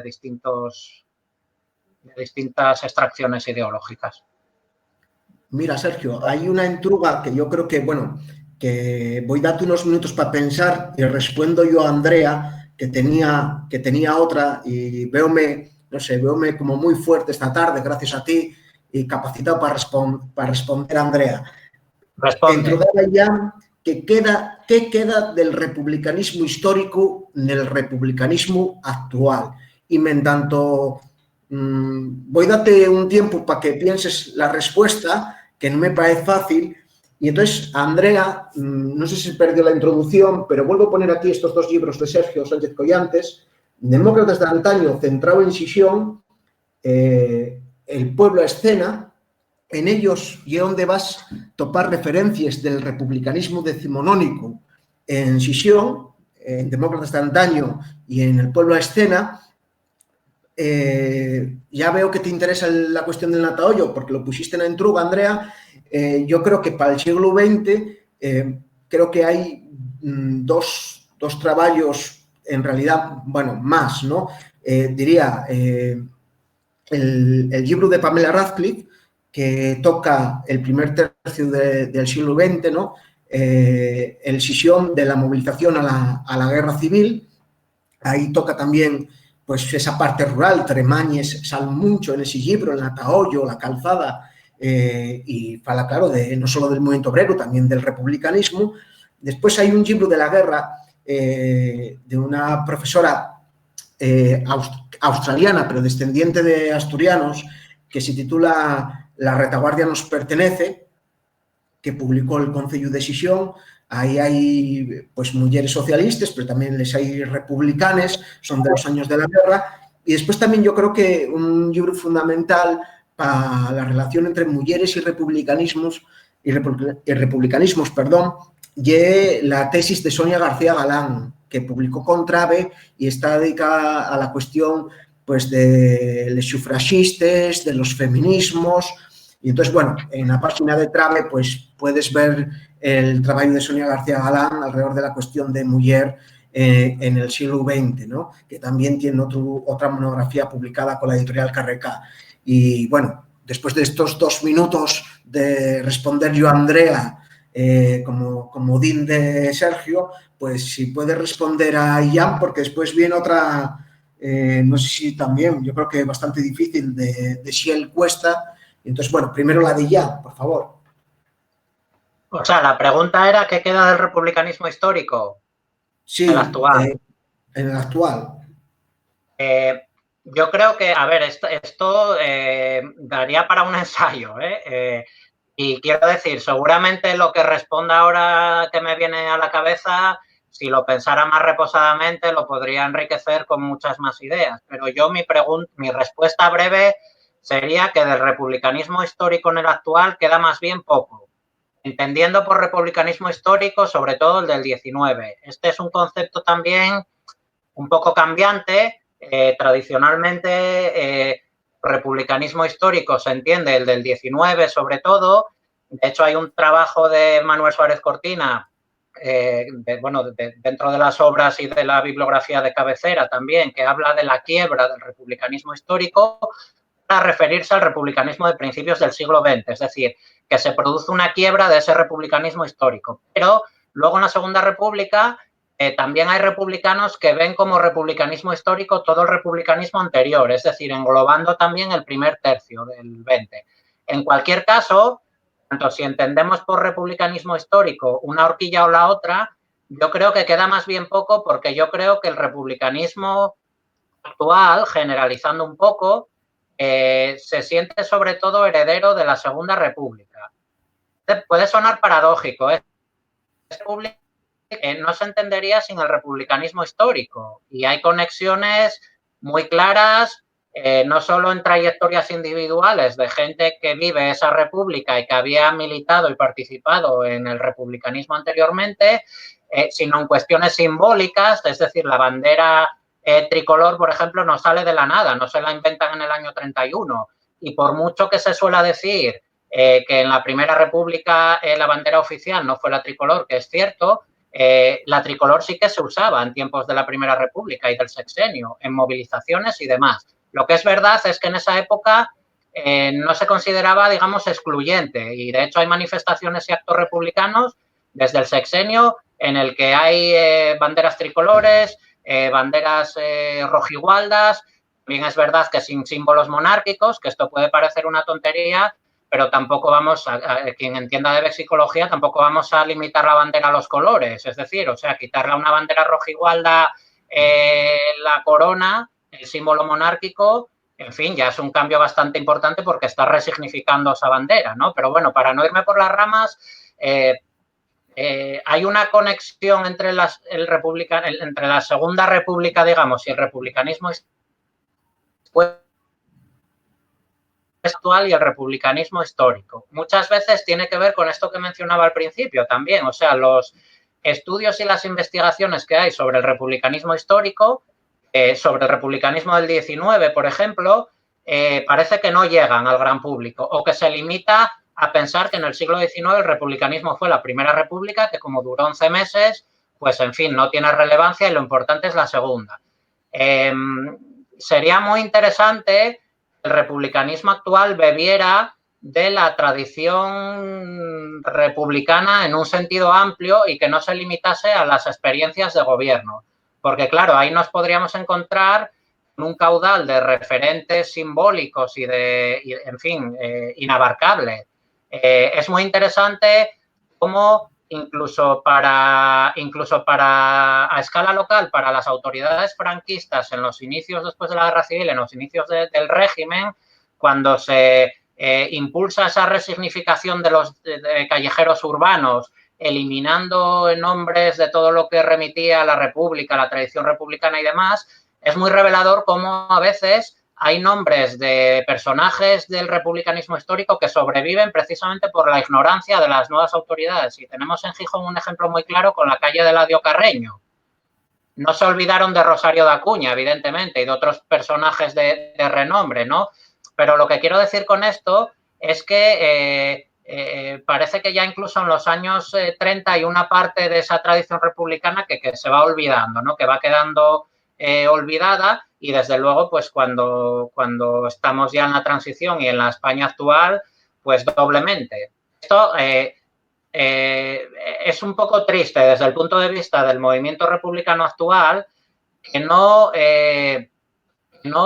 digamos que no busque sus propios referentes más allá de la Segunda República con mayor entusiasmo. Es evidente que se reivindica el 11 de febrero, no como el 14 de abril, ¿no? Pero hay todo un caudal de personajes, de hechos olvidados, de mártires, entre comillas, desde el punto de vista del propio movimiento republicano, que han caído en el olvido.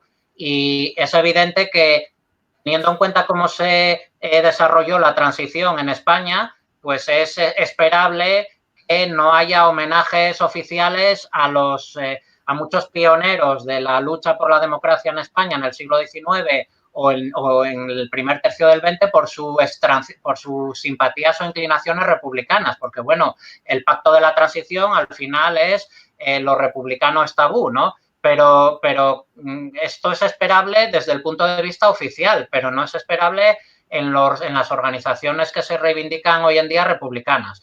Esto no significa, ojo, que no sea necesario, digamos, refundar el republicanismo, construirlo sobre unas nuevas bases, mirar al futuro y demás, pero es evidente que hay toda una tradición republicana que, mientras en otros países hay monumentos, hay fiestas, hay estatuas que recuerdan a determinados personajes, pues en España esto está bastante olvidado. En términos generales, desde luego que hay excepciones y hay, en fin, no se olvidó Pi Margall, Castelar y demás, ¿no? Pero bueno. Bueno, Sergio, hay gente muy interesado en esto de les banderes. Hay hasta grupos de Facebook que se divierten con ellos como si estuvieran con el señor Cooper, ahí en aquella serie de televisión. Vamos a hacer un bloque de 3 preguntas que son alrededor de la soberanía para ir acabando, y entonces vamos a responder entrambos los dos de manera muy curtia, y después, ya para acabar, una entruga de David Guardado. ¿De acuerdo? Moisés Cima entrugaba si todos los federalistas del siglo XIX podemos entenderlos como sinónimo de municipalistas. Xel Cuesta entrugaba tocantes la posición y preponderancia del carlismo respecto a la cuestión de soberanía.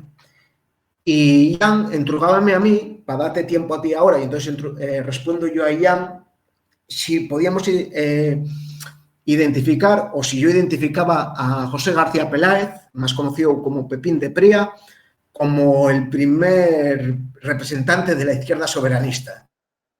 De mano así, sin pensarlo y por la rapidez, yo diría que no. Y es cierto que cómo llega Pepín de Pría a escribir en asturiano, con todo el propio autor, fue después de acudir a un mitin republicano federal en Xixón, creo que era Jaime Martí, ¿no? No sé si era secretario de Pi Margall, de aquella, y él faló del uso de los idiomas y afalagó el asturiano como una lengua dulce, y que eso fue lo que lo motivó a escribir en asturiano. Pero yo no creo que escribir en asturiano y ser militante en unos pocos años del republicanismo federal faiga de Pepín de Pría digamos, el primer representante de lo que se podría entender como izquierda soberanista. Porque izquierda soberanista, al canto y al cabo, yo creo que responde a otros conceptos de otro tiempo, ¿no? No creo que sea lo que se pudiera entender en el siglo XIX. Y entonces, es mejor no trasladar de manera mecánica ese tipo de terminología. Y después Pepín de Pría tiene una evolución, y es verdad que va a tener en el siglo XX, por lo menos hasta la primera década, y primeros de pues 1911, entre 1909 y 1911, sigue vencellado al republicanismo español, non ya al republicanismo federal.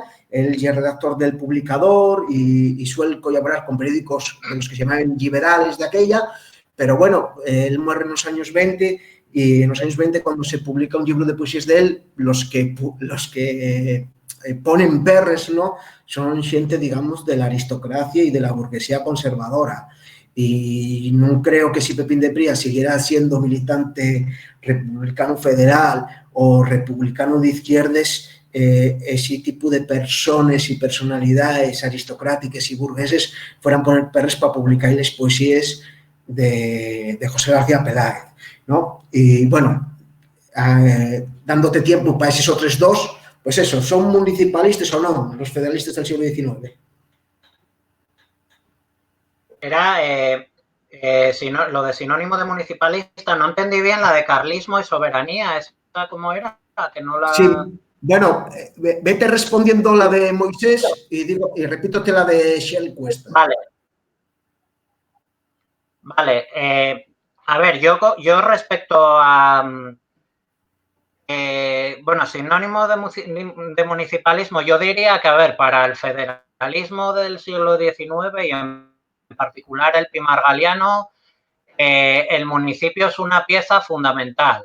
Hay como varias esferas, digamos, o instancias, desde el individuo, el municipio, las regiones y el Estado federal o que federa a las distintas regiones, pero yo no sé si, no me atrevería a aplicar el término municipalismo como definitorio del federalismo pimargaliano, o al menos sin añadir otros matices y otras consideraciones. No es exactamente lo que ocurre con lo que comentabas de lo de la izquierda soberanista, es decir, porque sí que se usa el término municipio, quizás no municipalismo o no con tanta frecuencia en la época, pero sí que coincido contigo en subrayar la importancia en fin, de tomar lo mejor de la historia conceptual, por decirlo así, ¿no? O sea, la historia conceptual como corriente o incluso metodología en fin, de ver cada concepto en su momento histórico en concreto, lo que significó, cómo evoluciona, cómo cambian los significados y demás. Entonces, bueno, sí que la izquierda soberanista yo creo que es un sintagma que no se puede aplicar al siglo XIX. Otra cosa es que alguien que se identifica actualmente con esas ideas busque referentes o precursores, pero bueno, eso también lo hacían los republicanos con los liberales y se apropiaban también, por ejemplo, de la figura de Jovellanos o de Feijóo, hacían una lectura republicana de ellos, pero esto no hacía de ellos republicanos, ¿no? Entonces, bueno, yo simplemente sería muy cauteloso con eso, con los términos precisos, aunque a veces podamos acuñar neologismos que consideramos que pueden definir bien una realidad pretérita, hay que dejar claro, bueno, pues que ese término en la época pues no se utiliza. No sé si respondí con lo del... Sí que puede considerarse que hay un sentimiento municipalista muy fuerte en el federalismo pimargaliano, pero que no se entiende sin su articulación desde la base con las regiones y el Estado federal. De hecho, la propia organización del partido es un calco de lo que pretendían para la España federal, ¿no? Y que se ven en los proyectos de constitución. O sea, como un comité local se forma con la elección, si hay subcomités que envían su delegado al comité local, como ese comité local, esos comités locales también eligen uno regional, y como hay asambleas nacionales, bueno, un consejo federal primero y asambleas donde van delegados. O sea, sí que es una construcción muy de abajo arriba, con algunos matices que no da tiempo a detallar, pero que quizás si salen otras preguntas que tengan que ver, entramos en ello. Mira, repítote la de Shell Cuesta, ¿eh? La de Shell Cuesta y era si podrías contar cuál fue la preponderancia y posición del carlismo con la cuestión soberanista. Y acaba de hacer un comentario especificando: refiérome a preponderancia política en todo el tinglao y cuál era la su posición en este diseño. Digamos, dentro del soberanismo, como una posición... O sea, la posición del carlismo respecto de la soberanía. Perdona, Rafa, que no te oí bien, como el soberano. La posición es que yo el carlismo realmente no lo investigué, o sea, yo no sabría explicar la posición del carlismo respecto al soberanismo o a Sí, planteamientos de los federales. sí, en el sentido de, pues, Yo ese tema los no federales. profundicé en él, no sabría decir. Muy bien. E é lo mellor que podes decir. Cando non se tratou un tema, non se atrever a facer a lanzar unha opinión, eso No, bueno, solo lo facemos xente como yo, que diría Xiel, non se puede trasladar lo que pasa en Euskadi y Cataluña con los carlistes a Asturias. Que la posición de los fueros en Navarra tenga una fuerza no quiere decir que la tuvieran Asturias por ser carlistes, ¿no? No todos los carlistas tienen esa posición de fueros, autonomismo, ni deriven hacia lo que llamaban en aquellos estudios clásicos de los 70, hacia el nacionalismo, ¿no? O hacia el regionalismo. Y es cierto que hay contactos. Sí, Entre sientes, perdona, entre, Rafa, sí. hay una cosa importante que yo creo que ya que sale el tema del carlismo, que hay que subrayar, es que yo creo que el gran trabajo sobre el carlismo en Asturias está por hacer.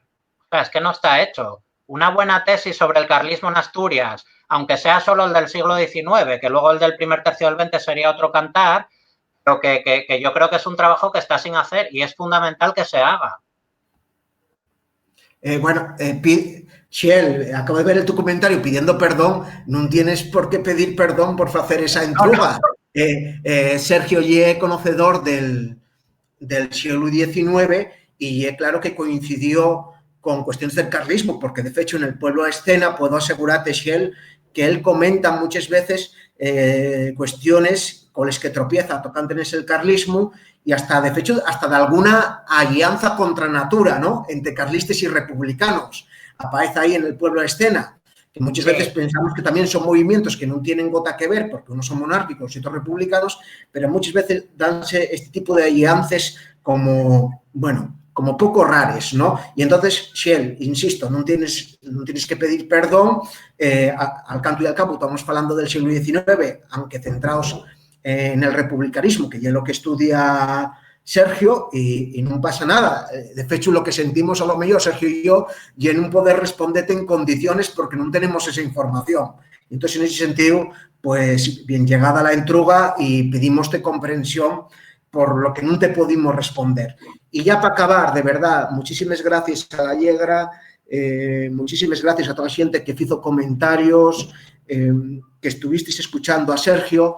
Hay una entruga con la que poner el ramo a esta intervención de Sergio Sánchez Collantes, falando del pueblo a escena, el seu libro, que vos recomiendo otra vuelta, que es de David Guardado, y que te entruga, Sergio, por el tema de la guerra de Cuba, cuál era la posición de los republicanismos asturianos respecto de la guerra de Cuba, que a él que constaba que hasta en alguna manifestación republicana que se glayara Cuba libre.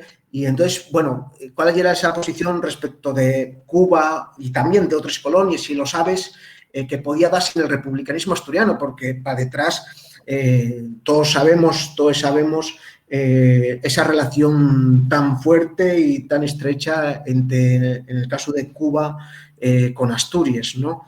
Entonces, bueno, pues si tienes datos en ese sentido, que es lo que entrugaba David Guardado, ¿no? Esas posiciones republicanas respecto de la guerra de Cuba y la solución cubana, pues, ¿qué nos puedes contar ya para poner el ramo y para despedirnos de toda la gente? Oye, sí, no, una cosa que...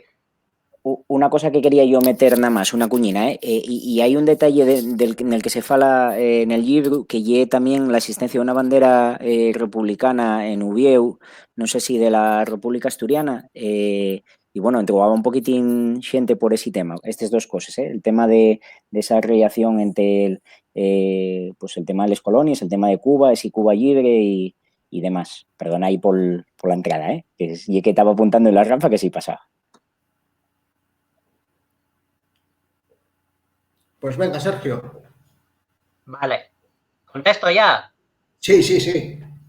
Vale. Que nada, lo que decías de Shell, que no se preocupe por haber preguntado tal. Yo sí por responder, respondo, sí que es verdad que yo podría plantear hipótesis pensando, pues lo que decías tú, de al no haber tradición foralista y tal, especular con lo que, pero que realmente como no manejé documentación doctrinal carlista del carlismo asturiano sobre esta cuestión, no me atrevo tampoco a plantear, ¿no? Pero, a ver, de lo que comentáis, voy a empezar por lo del final porque es lo más breve, lo de la bandera. La bandera, la referencia que hay en el libro a esa bandera que mencionaba ahora Ian, es que durante la República, la primera República del 73, en Oviedo había facciones republicanas. Claro, en aquella época el único partido era el Partido Republicano Federal, pero realmente dentro había distintas, como diríamos hoy, sensibilidades, ¿no? O sea, doctrinalmente había posturas muy encontradas, luego se van a traducir en distintos partidos, de hecho, más tarde. Entonces, hay un testimonio que habla de la, bueno, varios que hablan de la división entre unos republicanos más templados, que eran los baites, y otros que eran los vitis o rojos, que tenemos que asociar, bueno, pues con las posturas federales para entendernos más a la izquierda, ¿no? Hay una crítica de un adversario del republicanismo que critica a los republicanos vitis que están en el ayuntamiento en el año 73 por haber enarbolado una bandera roja en la que aparece sobre fondo azul la cruz de Pelayo. Ese es el testimonio, claro.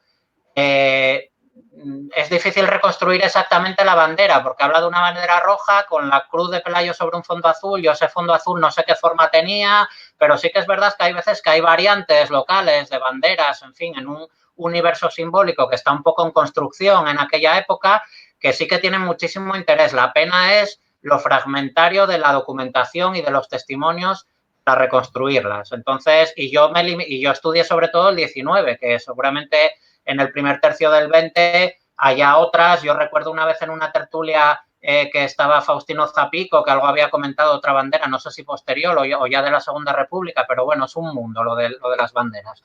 ¿Qué me queda? ¿La de Cuba? Sí, la cuestión de Cuba, ya para acabar, Sergio. La cuestión de Cuba, yo lo primero recomendaría dos lecturas a David. Muchas veces no estoy apuntando los nombres y no contesto personalizadamente porque vamos, para estar, porque no me da tiempo a apuntarlo todo, pero en el caso de Cuba hay referencias interesantes en el libro este que coordinó Jorge Uría, que se llama En torno al 98, de la editorial Labor, con ocasión del centenario. Hay un artículo interesante ahí, si no recuerdo mal, uno de Erice, otro de José María Moro, también interesante. Bueno, que puede haber alguna pista ahí de interés. Y luego yo recomendaría, aunque no se limite a Asturias, para entender un poco las distintas posturas del republicanismo ante la guerra de Cuba, un monográfico que hubo sobre el republicanismo de la revista Ayer, no sé si era del año 2000 o por ahí, 2001, en el que había un artículo también sobre la postura respecto a la cuestión colonial y demás, que es interesante. Incluso algunos libros como el de Álvarez Junco, del emperador del paralelo y demás, hay alguna postura, porque yo creo que, a ver, lo primero que habría que señalar antes de hablar específicamente de Asturias es que, como hablamos de distintos republicanismos, las posturas también fueron bastante distintas. Lo primero, ¿qué postura se tenía respecto a Cuba? Yo creo que ahí la más clara era la de los federales, que siempre defendieron, bueno, la articulación de Cuba con el conjunto de las regiones españolas como una más, ¿no? Y cuando hay proyectos de constituciones con 17 estados o los que sea que constituyen la Federación Española, pues están los territorios coloniales. Luego otra cuestión es la guerra de Cuba. Yo creo que la oposición a la guerra dentro del republicanismo de una manera más clara o más neta se documenta precisamente en el republicanismo federal, pero hay otras ramas del republicanismo donde el nacionalismo español tan fuerte como podemos detectar en otras culturas políticas conservadoras, de defensa de la españolidad, digamos, de aquellos territorios, al margen de que ofrecieran alternativas de descentralización o autonómicas, entre comillas, en fin. Entonces, en el caso de Asturias en concreto, yo sí que es verdad que el libro al año 98 no llega, se queda a principios de los 90, pero la postura de los federales asturianos sería un poco la de sus correligionarios y en este sentido sí que era un partido bastante disciplinado, el federal, doctrinalmente, aunque a veces veamos desviaciones o notas originales. sí que es verdad que, bueno, en determinadas posturas se cierra filas de una manera bastante... Y cuando no se cierra filas, muchas veces se producen escisiones del partido, pero bueno, ahí sí que la postura respecto a la guerra sería de crítica a la guerra de Cuba, es decir, no participan de ese fervor patriótico de otros republicanismos en los mismos términos y demás, y luego sí que hay participación de republicanos federales en algunos motines. Yo creo que era Moro también, José María Moro, que mencionaba en un trabajo un motín que hubo en Gijón, yo creo que en el año 97, donde se oyeron, entre otros gritos, viva la anarquía, abajo la guerra, bueno, no recuerdo ahora de memoria, típico motín, donde, en fin, hay un descontento hacia la guerra, claro, sobre todo ya a esas alturas, que tampoco, en fin, que no es fácil significar ideológicamente. Si se grita viva la anarquía, hay que deducir que evidentemente había sectores libertarios implicados en la protesta,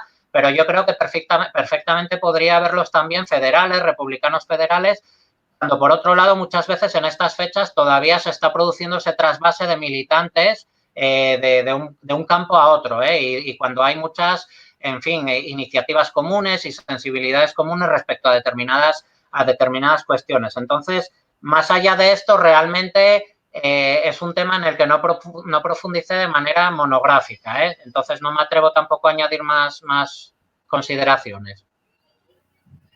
Pues nada, con esto acabamos. Yo creo que...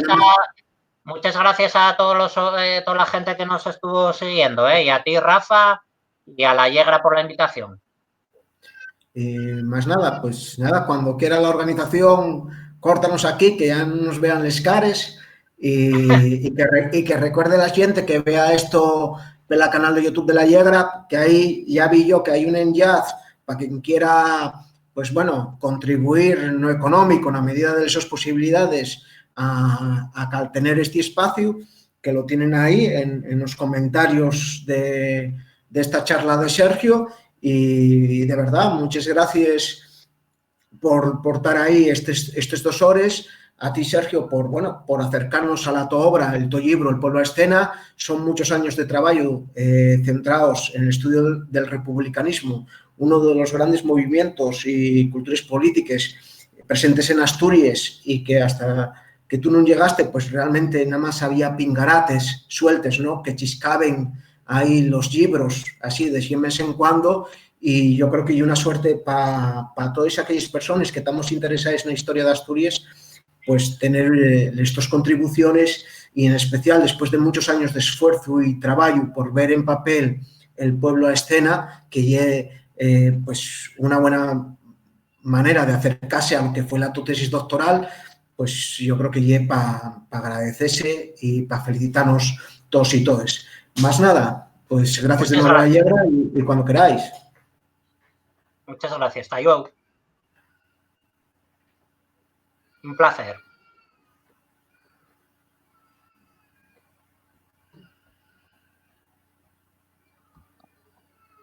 Buenas, nada, voy ahora a cortar la emisión, así que venga, gracias. Esperadme un momentín,